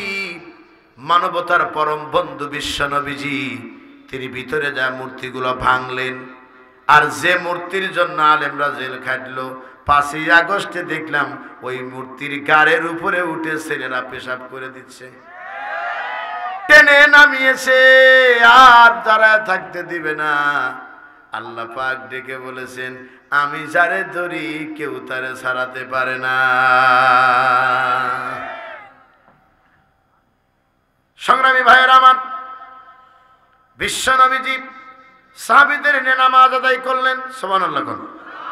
কি আদায় করলেন? নামাজ আদায় করলেন। মানবতার নবী 2 রাকাত নামাজ পড়লেন। আস্তাইনু বিস-সাবরি ওয়াস-সালাহ। ও নবীজি ধৈর্য এবং নামাজের মাধ্যমে তুমি আমি আল্লাহর কাছে চাও। সুবহানাল্লাহ বললেন না? নবীজি আমার চাইলেন। এবার সাথীদেরকে নির্দেশ দিলেন তাড়াতাড়ি একটা মঞ্চ তৈরি করো, এই মঞ্চে দাঁড়ায় আমি বিজয় ভাষণ দেব। সুবহানাল্লাহ কোন। এইবার আসল কথা আয়াতের সঙ্গে মিলায় দিব, ভালো করে খেয়াল করেন। আল্লাহর নবীজি তিনি বিজয় হজের বিজয় ভাষণের জন্য একটা মঞ্চ বানালেন। নবীজি বক্তব্য দিবেন, যাদের সামনে বক্তব্য দিবেন তারাই 13 বছর নবীকে অত্যাচার করেছে।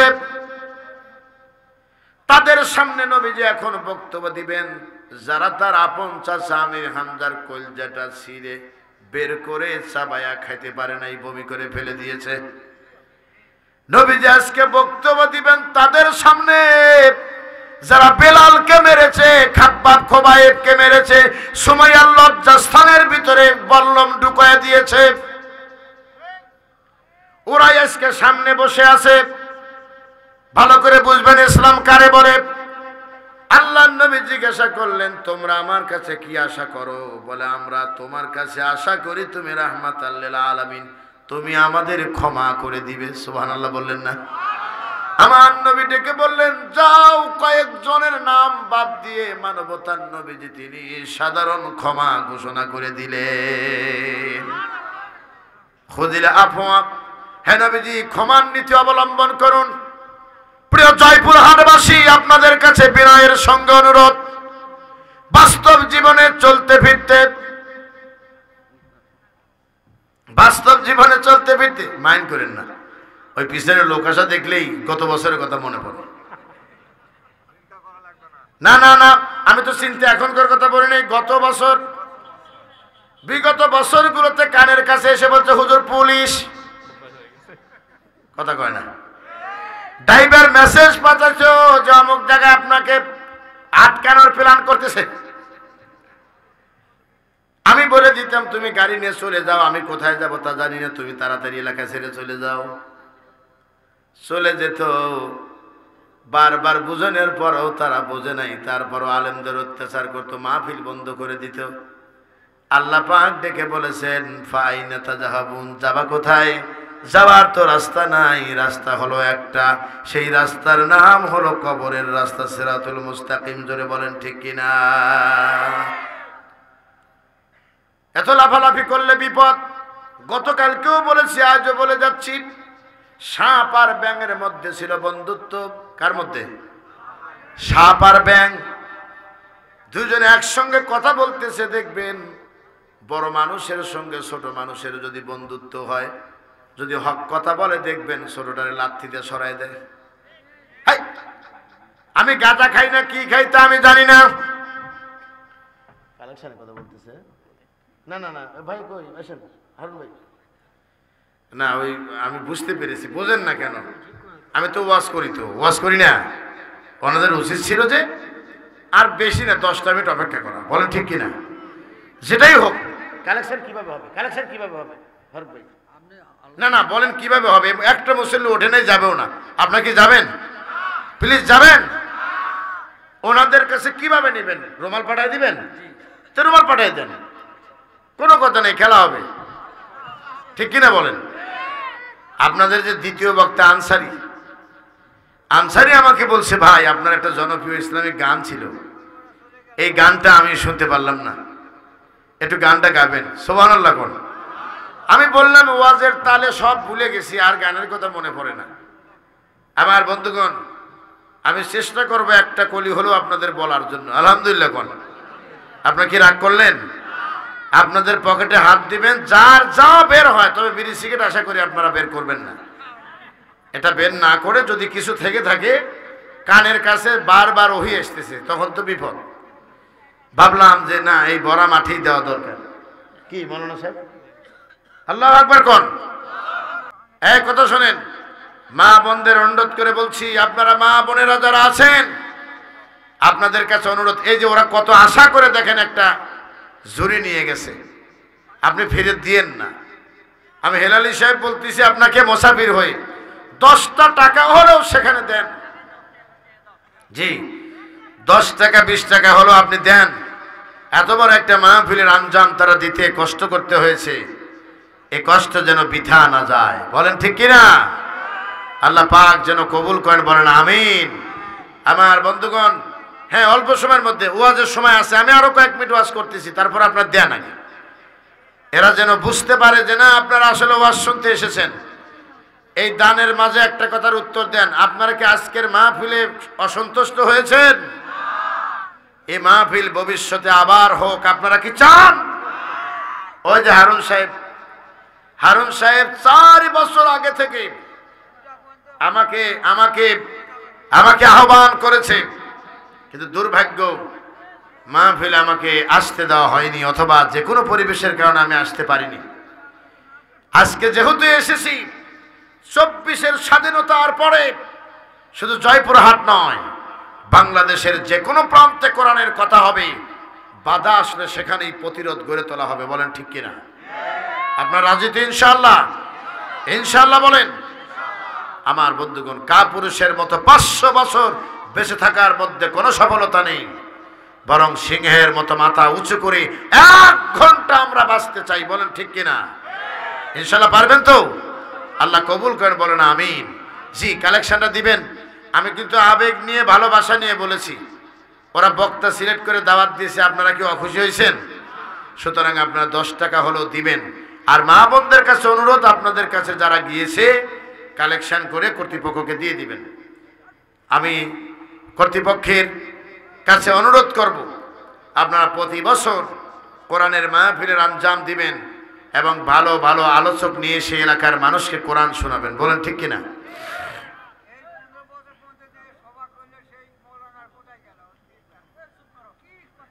আমার বন্ধুগণ, আমরা কথা না বাড়াই, কথা বাড়াইলে সেখানে কথা সৃষ্টি হবে, বলেন ঠিক কিনা? আপনারা একটু চিৎকার দিয়ে আল্লাহু আকবার বলেন। আমি খুব কৌশলে আপনাদের কাছ থেকে কালেকশনটা আদায় করে নিয়েছি। আর 11:30 বাজতে আর মাত্র 9 মিনিট সময় বাকি। এই 9টা মিনিট সময় আমি আপনাদের সামনে কথা বলবো ইনশাআল্লাহ। ইনশাআল্লাহ বলেন, ইনশাআল্লাহ বলেন। এই কই আমাদের হারুন ভাই, আর কি ফারুক ভাই, আর কোনো কাজ আছে নাই তো? ইনশাআল্লাহ, আলহামদুলিল্লাহ।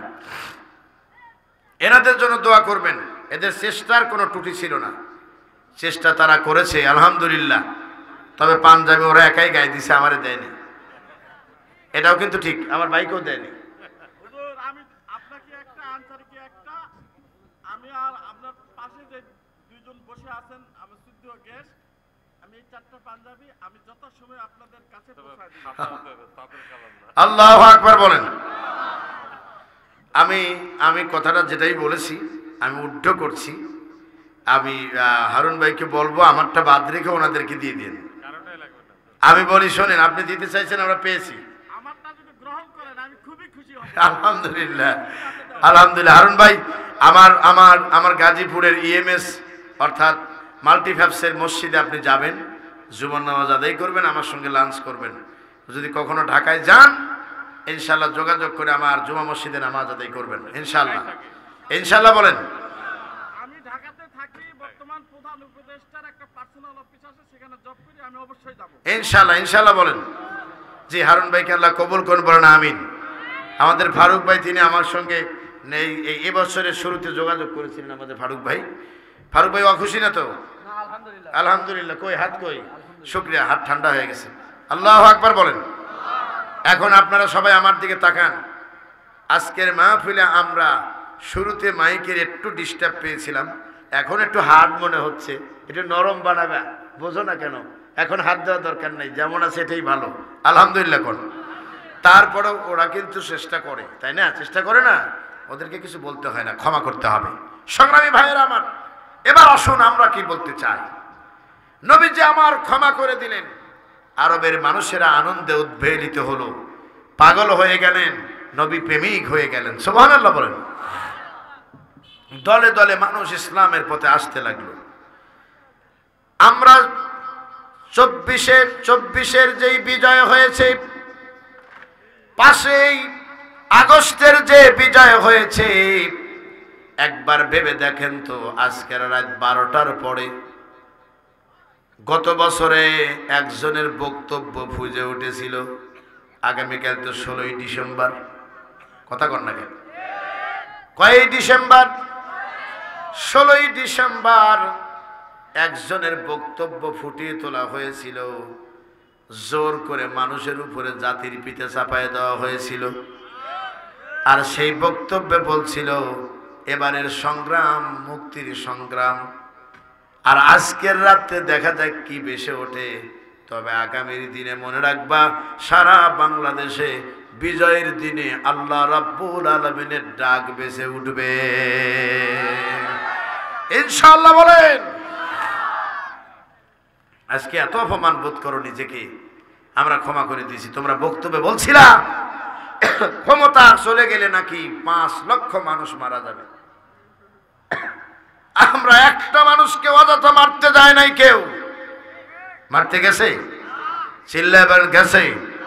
আমি আপনাদের অনুরোধ করে বলবো, আপনার এলাকায় ওই দলের যে সমস্ত ভাইয়েরা আছে তাদেরকে মাফ করে দিবেন, আইন নিজের হাতে তুলে নেবেন না। মনে রাখবেন, আইন নিজের হাতে তুলে নিয়ে নিজেকে দোষী সাব্যস্ত করবেন না, দেশের আইনের কাছে সোপর্দ করবেন। আর অধিকাংশ ক্ষেত্রে ক্ষমা করে দিবেন, কেননা আমরাই ভাই ভাই সমাজে বসবাস করি, বলেন ঠিক কিনা? আর একটি কথা হলো, কুকুরের কাজ কুকুর করেছে, কামড় দিয়েছে পায়, তাই বলে কি কুকুরের পায়ে কামড় দেওয়া মানুষের শোভা পায়? আমাকে যে বাস স্ট্যান্ডে মারা হয়েছিল, আমাকে যে বাস স্ট্যান্ডের আওয়ামী লীগের নেতারা মেরেছিল শাহবাগীদের বিরুদ্ধে বক্তব্য দেওয়ার কারণে, আজকে সেই বাস স্ট্যান্ডে দাঁড়িয়ে যদি হেলালি সাহেব যদি হুঙ্কার দেয় গাড়িটা ঠেকায়া, আপনি বলেন এ ধরনের নেতা আর খুঁজে পাওয়া যাবে? আপনারা আমার বক্তব্য শুনে বুঝতে পারতেছেন তো? আমার বলা লাগবে না, আমি বলে দিলি পারি হয়ে যাবে। কিন্তু না, এ নীতি আমরা অবলম্বন করিনি, বরং ক্ষমা সুন্দর দৃষ্টিতে দেখো। বিগত বছরের অপরাধের মধ্যে সর্বোচ্চ অপরাধ কয়েকটা আমি বলছি শোনেন। বেগম জিয়া, আমি তার দল করি না, কিন্তু তিনি একটি দেশের তিনবারের প্রধানমন্ত্রী, তাকে অপমান অপদস্থ করে তার বাড়ি থেকে বের করে দেওয়া হয়েছে এবং তাকে চিকিৎসার জন্য বাইরে যেতে দেওয়া হয়নি। এটি বলে মনে করি তিনি নাকি এতিমখানার টাকা চুরি করে খেয়েছে। অবাক! শয়তান মাঝে মধ্যে আশ্চর্য হয়ে বলে, আমার মুরিদ হয়ে তুই আমার চেয়ে বড় শয়তান কবে হইলি? কথা কর না। আর অবাক করা আর একটা কাহিনী, আল্লামা দেলোয়ার হোসেন সাঈদী, যাকে মানুষ জানে কোরআনের পাখি বলে, সেই কোরআনের পাখিটাকে 29,000 মহিলাকে ধর্ষণের মামলা দিল। আহারে কপাল এত খারাপ আমাদের, আমরা সম্মান করতে পারলাম না। আজকে অনেক বক্তা আছে সাঈদী সাহেবের বান্দরে, অনেক বক্তা আছে সাঈদী সাহেবের মোসকাটে, অনেক বক্তা আছে সাঈদী সাহেবের স্টাইল করে নিয়ে কথা বলার চেষ্টা করে কিনা? মনে রাখবেন এরা দ্বন্দ্বাবাস। আমি তার বক্তব্য শুনি না কেন আপনি বুঝতেছেন না? আমার কণ্ঠ দূর থেকে আপনি শুনবেন। এমনও মাহফিল আমি ওয়াজ করেছি, মানুষ 10 কিলোমিটার দূর থেকে 5 কিলোমিটার দূর দৌড়ে আসতেছে রাত 12টায়। কেন আসতেছেন আপনি? কয় অবাক, এখানে সাঈদী সাহেবের ক্যাসেট বাড়তেছে নাকি? কিন্তু আমি তার ওয়াজ শুনি না, যে কথা নকল হয়ে যেতে পারে। নকল জিনিস বেশি দিন টেকে না। মনে রাখবা মুসলমানেরা, আমরা সেই নকল জিনিস নিয়ে আমরা যতই মাতামাতি করি, আসল জিনিসের সন্ধানে আমরা যতদিন খুঁজতে যাব, আপনি সাঈদী সাহেবের শূন্যতা কোনোদিনও পূর্ণ করতে পারবেন না।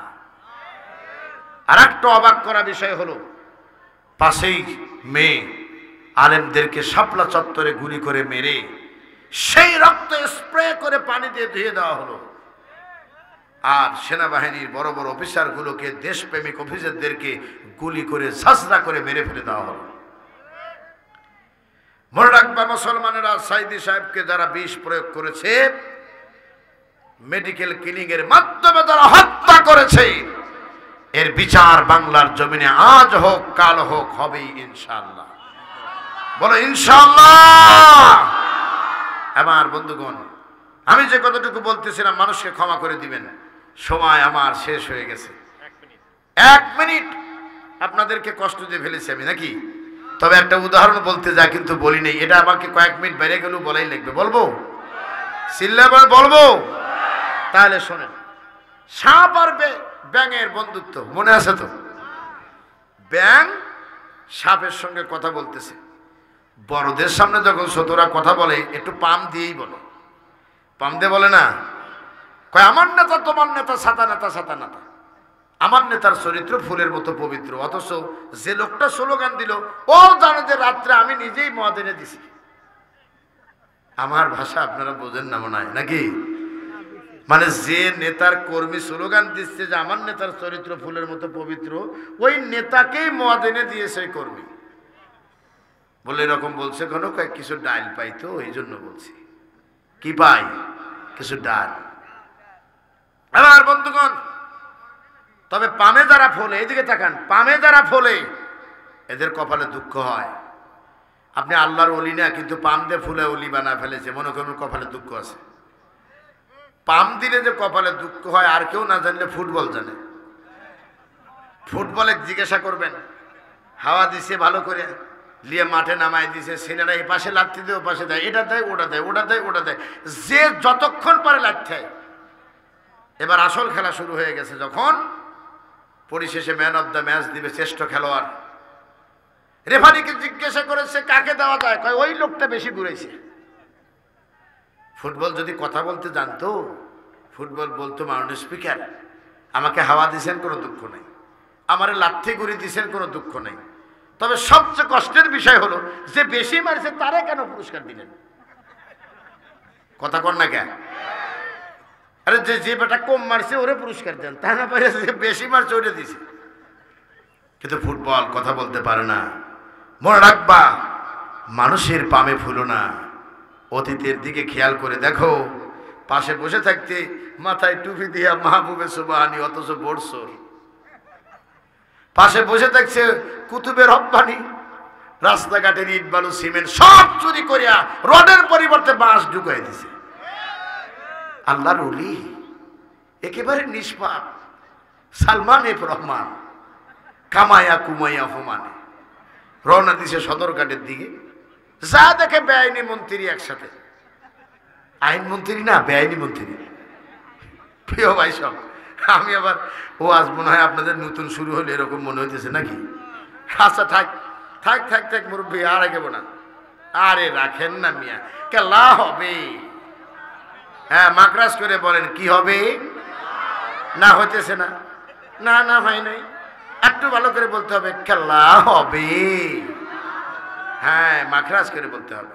ওবায়দুল কাদের মাকরাজ করে বলতো, ফখরুল মিয়া, ফখরুল সাহেব জ্বালা অন্তর জ্বালা, এক্সপ্রেস ওয়ে করেছি, বঙ্গবন্ধু টানেল করেছি, কথা কর না কেন, বঙ্গবন্ধু টানেল করেছি, পদ্মা সেতু করেছি, 4 লেন করেছি, কত কিছু, আহা জ্বালা অন্তর জ্বালা। দেখতে দেখতে 15 বছর, সামনে আরো 5 বছর, মানুষ বাঁচে কত বছর? আল্লাহ কয় বাঁচার স্বাদ মিটিয়ে দিতেছি দাঁড়া। টার্গেট ছিল 2041, 2024-এ 17 বছর আগেই উইকেট শেষ।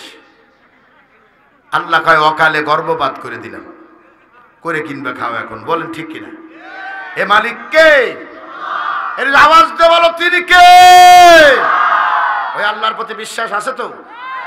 সাপ আর ব্যাং কিন্তু দুজন কথা বলতেছে, খেয়াল আছে তো? সাপ ডেকে বলছে দোস্ত বলো, কয় তোমার কিছু প্রশংসাও আছে, আবার কিছু ব্যাড রিপোর্টও আছে। ঠিক কি? কয় তুমি যখন চলো আঁকা বাঁকা হয়ে, দেখতে খুব সুন্দর দেখা যায়, একেবারে শরীরটা যেন তেল দিয়ে দেওয়া, একেবারেই তৈলাক্ত শরীর, পানিও লাগে না। তো তোমার সব আচরণ ঠিক, কিন্তু মাঝে মধ্যে ফোঁস করে ওঠো, এটা কিন্তু বেশি ভালো না। কয় তাই নাকি? বলে হ্যাঁ। বেয়াদব, আমার সামনে তুই আমার ভুল ধরিস, কথা কি বুঝতে পারছেন? ফুস করে উঠেছে, দেখছে আবার সেই কাম, লাভ দিয়ে ব্যাংক পাশেই ছিল মানে পুকুর, পুকুরে গিয়ে পড়েছে। ব্যাংক যেই সরে গেছে, পাশেই ছিল এক রাখাল, হাতে ছিল হেদায়েতুল্লাহ, নাম তার লাঠি, হাতে নিয়ে ঘুরে তাকায়, দেখে সাপ মাথা উঁচু করে আছে, মারছে কয়েকটা গাড়ের উপরে। মার খাওয়ার পরে সাপ তখন মাথা উঁচু না নিচু? কথা বলেন, মাথা উঁচু না নিচু? সোজা হয়ে শুয়ে আছে। সাপ তখন সিদরাতুল মুনতাহায় চলে গেছে। কিছুক্ষণ পর ব্যাং মাথা উঁচু করে আস্তে আস্তে আস্তে আস্তে উঠেছে। দেখি তো আমার দোস্তর মাথা ঠান্ডা হয়েছে কিনা। অবাক করা বিষয় হলো, তাকায় দেখে দোস্ত এখন পুরো ঠান্ডা শুয়ে আছে। কাছে যা বলতেছে, দোস্ত রাগ করো খালি কথায় কথায়, একটু ওঠো কথা বলি। কিন্তু সাপ কি আর উঠতে পারে? তখন এদিক ওদিক কাপাকুপি করে দেখে সাপ আর দূরে বেঁচে নাই, মারা গেছে। বসে দোস্ত একটা কথা বলি, মরেই তো গেছে, তাও বলি শোনো। তো কি? বলে সেই সোজা হইলে ঠিকই, কিন্তু সময় মতো হইলে না, অসময়ে হলে গাড়ের বাড়ি দিয়ে গাড় ভেঙে দিছে। আওয়ামী লীগের ভাইয়েরা হেদায়েত হয়ে গেছে, এমন হেদায়েত হয়েছে আর এসে মাথা উঁচু করে দাঁড়ায় না। এত নিষেধ করেছিলাম, কোরআনের মাহফিল বাধা দিও না, আলেমদের অপমান করো না, টেন্ডারবাজি করো না, সিট বাণিজ্য করো না, কথা বলেন ঠিক কিনা? এত কিছু মানে নাই। ঠিকই ঠান্ডা হলো, আবার মাথা উঁচু করে কবে দাঁড়াবা, জাতির মানুষ হয়তো আর সে সুযোগ দিবে না। চিল্লায় বলেন ঠিক কিনা? আমার বন্ধুগণ, আপনারা আমার বক্তব্য শুনেছেন দীর্ঘ সময়, আপনারা কি আমার উপর রাগ করছেন? রাগ করবেন না, আমার জন্য দোয়া করবেন। আবার কবে দেখা হবে জানি না, না এত প্রশ্নের উত্তর দিতে তো অবস্থা খারাপ হয়ে যাবে। হ্যাঁ এদিকে থাকেন, আমার টপিক শেষ করতে 3 দিন লাগবে জনাব। খুদিল আফওয়া, খুযিল আফওয়া, ক্ষমার নীতি অবলম্বন করুন। 2 নাম্বার হলো ওয়া'মুরু বিল উরফি, সৎ কাজে আদেশ দাও। তার এক একটা পয়েন্ট। ওয়া'রিদ আনিল জাহিলিন, আর জাহেলদেরকে এড়িয়ে চলুন। 3টি কথা বলে দিলাম, আপনি একটু পড়ে নেবেন। আলহামদুলিল্লাহ, ধন্যবাদ, শুকরান জাজিরা। এদিকে তাকান। প্রশ্ন আমার কাছে দেখে এসেছে, যেটা আমি জানি না কোনো বিতর্কিত প্রশ্ন আছে কিনা। বিতর্কিত প্রশ্ন এড়িয়ে চলা আমাদের জাতীয় কমিটির নির্দেশ। কথা কি মন থাকবে? আমি সম্মানের সাথে পড়ব, যদি বিতর্কিত বিষয় দেখে তাহলে কিন্তু এড়িয়ে যাব, কোনো উত্তর দেব না। মন থাকবে? কেননা বিতর্ক সে আরো ফিতনা সৃষ্টি করবে। বলেন ঠিক কিনা? 1 নম্বর প্রশ্ন একান্তই ব্যক্তিগত। স্মার্টফোন ছবি উঠানো কতটা যুক্তিসম্মত? ছবিটা হতে পারে নিজের অথবা অন্যের। বিনা কারণে ছবি উঠানোটাই জায়েজ নেই। স্মার্টফোন হোক আর মুঠোফোন হোক, এগুলো থেকে এড়িয়ে চলার চেষ্টা করাটাই বেটার। সেটা আমি হইয়া আমাকে এক সময় দৌড়ে এসে একজন ছবি উঠায়, এখানে বসে আছি, ছবি উঠানোর কাম শেষ। বিনা প্রয়োজনে ছবি না উঠানোটাই যুক্তিসঙ্গত, এটি না করাই ভালো। আমি আর বেশি ব্যাখ্যায় যেতে পারলাম না। আমি সদ্যজাত জন্ম দেওয়া একটা সন্তানের মা। আমি নয়ন ভরে আমার সন্তানকে দেখি, মাশাআল্লাহ। কিন্তু গ্রামের কিছু মহিলা মানুষ বলে মা নাকি রাক্ষসী, মায়ের নাকি সন্তানকে বেশি দেখতে নেই। এটি একটি কুসংস্কার, এটার কোনো ভিত্তি নেই। এই প্রশ্ন যিনি করেছেন তাকে তার সন্তানের দিকে বেশি বেশি তাকিয়ে থাকার পরামর্শ দিচ্ছি। 2 নাম্বার হলো এই বিষয়ে যেটা, এদিকে তাকান, এই বিষয়ে যেটা, সেটি হলো মা যখন সন্তানকে দুধ দেয়, বুকের দুধ যখন মা যখন পান করান, আপনি দেখবেন সন্তান কোনো দিকে তাকা থাকে না। মার চোখ দেখে, নখ দেখে, কান দেখে। কথা কন না কেন? মনে হয় যেন একটা কবি বসে আছে, উনি একটা পণ্ডিত।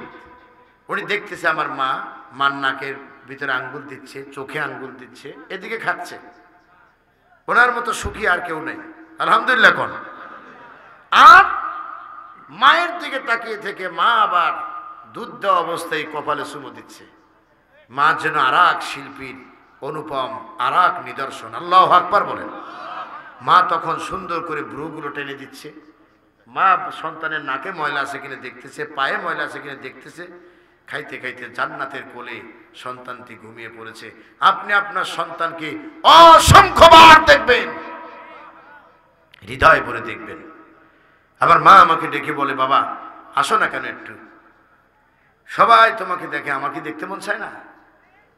আমি বলি, মা তুমি চিন্তা করো না, আমি সময় পেলে ইনশাল্লাহ অবশ্যই আসবো। আলহামদুলিল্লাহ কোন। প্রিয় ভাই সব, হাতে চুরি পরি না। হাতে চুরি না পড়লে কি কারোর কিছু হবে? মানে স্বামীর হায়াত কি কেটে যাবে? এটা তো অবান্তর কথা, এগুলো অবান্তর কথা। এগুলো আপনি এই চুরি এবং গহনা এগুলো আসলো কোত্থেকে? হজরতে ইব্রাহিম আলাইহিস সালামের স্ত্রী নাম ছিল সারা, আর একটা ছিল হাজেরা। কথা কি বুঝতে পারছেন? 15 মিনিটের ওয়াজ কিন্তু বাড়ায় ফেললেন।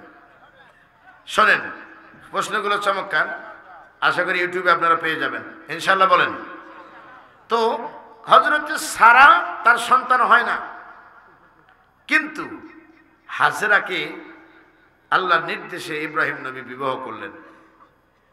সারাকে ভালোবাসেন এই মর্মে অজুহাত দিয়ে মারধর করতে লাগলো, অত্যাচার করতে লাগলো। এমনকি যাকে তাকে অসুন্দর দেখা যায় তার নাক কান এগুলো ছিদ্র করে দিল। কথা কি বুঝতে পারছেন? আল্লাহ পাক ইব্রাহিম আলাইহিস সালামকে বললেন, আপনার আর বাড়তি টেনশন দরকার নাই, আপনি একটু গহনা এনে নাকে আর কানে লাগাই দেন, দেখবেন আগের চেয়ে আরো বেশি সুন্দর লাগতেছে। সুবহানাল্লাহ। আল্লাহ সুন্দর, তাই তো সৌন্দর্যকে ভালোবাসেন। সুতরাং আপনি আপনার সামর্থ্য থাকলে চুরি পরবেন, না থাকলে পরবেন না। আর এই সৌন্দর্য আপনি স্বামীরই দেখার হক, কে আপনাকে বলল কি তা দেখা দরকার নেই। 4 নাম্বার প্রশ্ন, স্বামী যদি তার স্ত্রীকে তুই বলে সম্বোধন করে, আর স্ত্রী যদি বলে তুমি আমায় তুই করে বলবে না, আসলে স্ত্রীকে তুই বলাটা কতটুকু যুক্তিসঙ্গত? এই প্রশ্নটি আপনি যে করেছেন, মানুষের ব্যবহারটাই হলো মূল জিনিস। এমন এলাকা আছে স্ত্রীকে তুই না বললে রাগ করে, এক দেশের গালি আর এক দেশের বুলি। আপনি আপনার স্বামীকে যদি তুমি করে বলেন, আর তিনি যদি আপনার স্বামী যদি তুই করে বলেন, এটি রুচির অভাব। কথা কন না কেন? এটি রুচির দুর্ভিক্ষ, রুচির অভাব। ওনারও উচিত ছিল আপনাকে তুমি বলে ডাক দেওয়া, নাকি বলেন? আমরাও কিন্তু আবার আল্লাহর ওলি কম না, আমরাও অনেক সময় তুই বলি। এটা কিন্তু লিমা তাকুলুনা মা লা তাফালুন, আল্লাহ বলছেন যা করো না তা বলো না। আমার নিজেরও অনেক সময় হয়ে যেতে পারে আঞ্চলিক ভাষা হিসেবে, তবে এটি পরিহার করা উচিত। সবাইকে সবাই সম্মান করে কথা বলা উচিত। আল্লাহ পাক কোরআনে বলছেন ওয়াকুলু লিন-নাসি হুসনা, তোমরা মানুষের সাথে উত্তম কথা বলো। সুবহানাল্লাহ বলেন। ৫ম নাম্বার প্রশ্ন, একজন মুসলিম অথবা অপর মুসলিমের সাথে সর্বোচ্চ ৩ দিন কথা না বলে থাকতে পারে, কিন্তু কারো সাথে আমার ঝগড়া হলে এতে সে আমায় এড়িয়ে চলছে, আমি কথা বললেও সে কথা বলছে না, কোনোভাবেই না। এখন আমি কি করতে পারি? আপনি আপনার আচার ব্যবহার দিয়ে আপনি তাকে বোঝাতে চেষ্টা করেন, এবং আপনি আপনার আচার ব্যবহার দিয়ে এ কথা বোঝান যে আপনি অনুতপ্ত। তিনি এড়িয়ে চলেন বলেই আপনার এড়িয়ে চলা দরকার নেই, বরং আপনি তাকে সুযোগ করে দিন। এটি হলো নিয়ম। বলে ঠিক কিনা? অনেক কথা, লম্বা কথা, আমি আর কথা বাড়াবো না। এ পাশেও প্রশ্ন আছে, ওরে গুতো। ৬ নাম্বার প্রশ্ন, মুসলিম নারীদের শাড়ি মেক্সি পরা যাবে কিনা? হ্যাঁ, প্রশ্নগুলো সব হলো মহিলাদের প্রশ্ন ঠিকই, কিন্তু প্রশ্নগুলো কিন্তু আমি এক পর্যায়ে বিরক্ত হচ্ছে, আবার বলার প্রয়োজন মনে করতেছি। আমি আপনাকে অনুরোধ করছি সবাই একটু আমার দিকে তাকান, একটু আল্লাহু আকবার বলেন। বিতর্ক লাগাবেন না। মুসলিম নারীদের শাড়ি মেক্সি পরা যাবে কিনা? শাড়ি মেক্সি বলতে কোনো শব্দ নেই। যে কাপড়ে আপনার পর্দা রক্ষা হবে না সেটি পরিহার করতে হবে। যদি শাড়ি পরলে আপনার পর্দা রক্ষা হয় তাহলে সেটি আপনি অবশ্যই পরতে পারবেন, কিন্তু এমন শাড়ি পরলেন যে গায়ে দিছেন না কোথায় দিছেন, পেট বুক বেরিয়ে রয়েছে, এর না পরাই ভালো। কথা কন না কেন? মেক্সি কাপড় পরবেন, সেটি একটু ঢিলাঢালা হতে হবে। ওলা তাবাররাজনা তাবাররাজাল জাহিলিয়াতিল উলা। হে নবী, আপনি মুমিনা নারীদেরকে বলে দেন তারা যেন জাহিলিয়াতের নারীদের মতো রং ডং আটোসাটো পোশাক না পরে। এগুলো আপনারা মেহেরবানি করে খেয়াল করবেন। আপনি এইদিকে তাকান, শাড়ি বলতে কথা নয়। এই যে ভুল করে ফেললেন আপনারা, মাঝখান থেকে একটা কথা বলেন, এগুলো ঠিক না। একটা মানুষ যখন ডেকে নিয়ে এসেছেন, তার ভদ্রতা, তার ওয়েট আপনাকে অনুমান করতে হবে। আমি কথা বলতেছি, আপনাকে এত সহজে মেনে নিয়েছি আমি, আপনাকে বুঝতে হবে যে আমাকেও তার ভদ্রতা বুঝতে হবে। বলেন ঠিক কিনা? আমি যেটা বলতেছি দেখেন, মেক্সি এবং শাড়ি বলতে কোনো কথা নয়। আপনি বোরকাও যদি টাইট ফিটিং পরেন তাও হারাম। বোরকা তো আর মেক্সির মতো না, শাড়ির মতো না, কিন্তু টাইট ফিটিং যদি হয়ে যায় এটা হারাম। এটা কি? হারাম। সুতরাং যে কোনো পোশাক হোক, সেটা যদি পর্দার খেলাপ হয় এটা হারাম। আর যদি পর্দার খেলাপ না হয়, শাড়ি পরেন, মেক্সি পরেন, যেটা পরেন সেটা পরতে পারবেন, কোনো বিতর্কের কোনো জায়গা নেই। ৭ নম্বর প্রশ্ন, কোনো স্বামী যদি বলে আমি বিয়ে করব, কারণ 4টি বিয়ে করা জায়েজ আছে, সেক্ষেত্রে স্ত্রী তার স্বামীকে কি বলবে? মাননীয় স্পিকার, অতি জটিল প্রশ্ন। হযরতে ওমর, খেয়াল করেন, হযরতে ওমর ঘরের ভিতরে আসেন, সাংসারিক কাজে স্বামী স্ত্রী দুটো কথা হচ্ছে, একটু উঁচু আওয়াজ। বাহির থেকে এক লোক এসে দরজা নক করেছে, ওমরের খুলতে দেরি হয়েছে। হযরত ওমরের আর তার স্ত্রীর কথোপকথন শুনে লোকটি চলে যাচ্ছেন।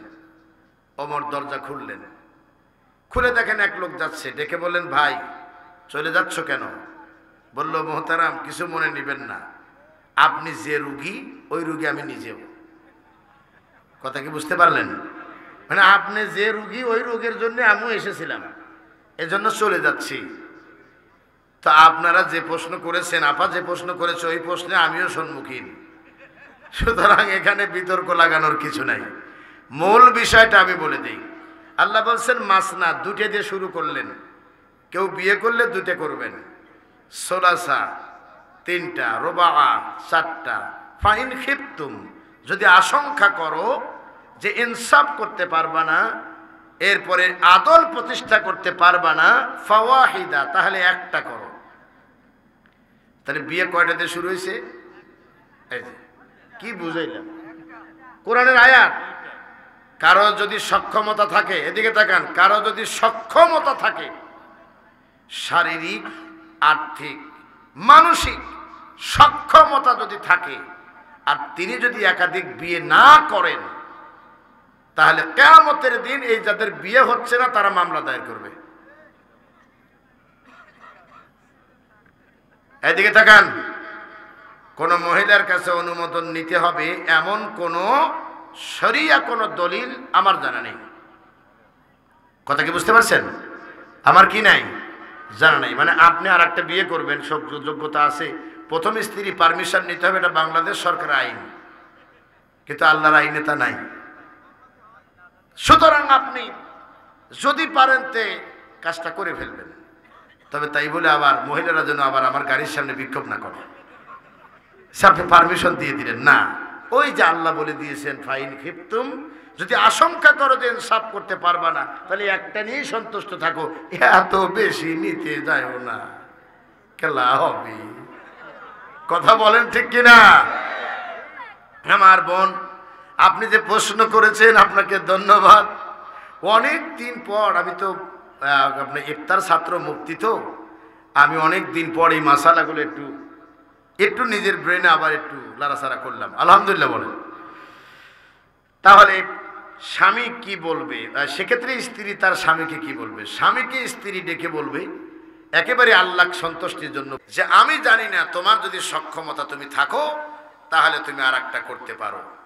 করে নিয়ে আসার পরে তাই বলে আবার স্বামী যেন আবার রাত্রে অঘোষিত জেলখানায় নিক্ষেপ করেন না, এটা খেয়াল রাখবেন। 8 নম্বর প্রশ্ন, ঘরে স্বামী স্ত্রী থাকার সঙ্গে যদি কোনো নারী বা পুরুষ বাহিরে কোনো পর নারী ও পুরুষের সাথে শুধুমাত্র ভালো লাগার জন্য কথা বলে, তবে তা ইসলামের দৃষ্টিকোণ থেকে কি বলে? এটা হারাম, এটা হারাম। এটা আমি হই আর আপনি হন, যেই কেন না হয়, স্ত্রী থাক বা না থাক, যে কোনো অবস্থায় পর মহিলার সঙ্গে আলাপ করলে যদি ভালো লাগে আর এই আলাপ যদি চলতে থাকে, তাহলে এটা কথা এবং কানের জেনা হবে, মেহরবানি করে চোখের জেনা হবে। এগুলোর থেকে বিরত থাকবেন। আশা করি আপনাদের প্রোগ্রাম কি পরিপূর্ণ হয়েছে? তো রাগ করেন নাই তো আপনারা? এ ভাই, রাগ করছেন? আগামী দিনে আবার এই মাহফিল হোক ভালোভাবে, এটি কি আপনারা চান? ইনশাআল্লাহ, আল্লাহ কবুল করেন, জোরে বলেন আমিন। না, কান আসলে বলার সময় নেই, খায়া ফেলে দিছে সময়, হালকা একটু। আসুগুনা যত বাধা, যত জ্বর সাইক্লোন, রাসূলের পথে মোরা চলবই, এ জীবন বাজি রেখে দিনের নিশান মোরা বাংলার আকাশে উড়াবই। আসুগুনা যত বাধা, যত জ্বর সাইক্লোন, রাসূলের পথে মোরা চলবই, এ জীবন বাজি রেখে দিনের নিশান মোরা বাংলার আকাশে উড়াবই। মোরা কামানের মুখোমুখি দাঁড়িয়ে, মোরা কামানের মুখোমুখি দাঁড়িয়ে আল্লাহু আকবার বলবো। আসুগুনা যত বাধা, যত জ্বর সাইক্লোন, রাসূলের পথে মোরা চলবই, এ জীবন বাজি রেখে দিনের নিশান মোরা বাংলার আকাশে উড়াবই। আমাদের দেহে বয় জেহাদি রক্ত, প্রাণে প্রাণে বিপ্লবী জঙ্কার, চিল্লাবান আল্লাহু আকবার। তাকবীরে তাকবীরে বাতিলের মসনদ, কত ভেঙে করেছি যে চুরমার, কত ভেঙে করেছি যে চুরমার। এই শির অবনত আল্লাহর কাছে, তবু নয় কোন তাগুদের কাছে, ঠিক না? শহীদ কাফেলা নিয়ে যাবে জানি একদিন মকসুদে মঞ্জিলে পৌঁছে, মকসুদে মঞ্জিলে পৌঁছে। আমাদের ছোট হৃদয়ে, আমাদের ছোট হৃদয়ে রাসূলের প্রেম ছবি আঁকবো। আসুগুনা যত বাধা, যত জ্বর সাইক্লোন, রাসূলের পথে মোরা চলবই, এ জীবন বাজি রেখে দিনের নিশান মোরা বাংলার আকাশে উড়াবই। কালেমায়ে শাহাদাতে জপে জপে আমরা বেরিয়ে পড়েছি পথে পথে, জোরে বলেন ঠিক কিনা?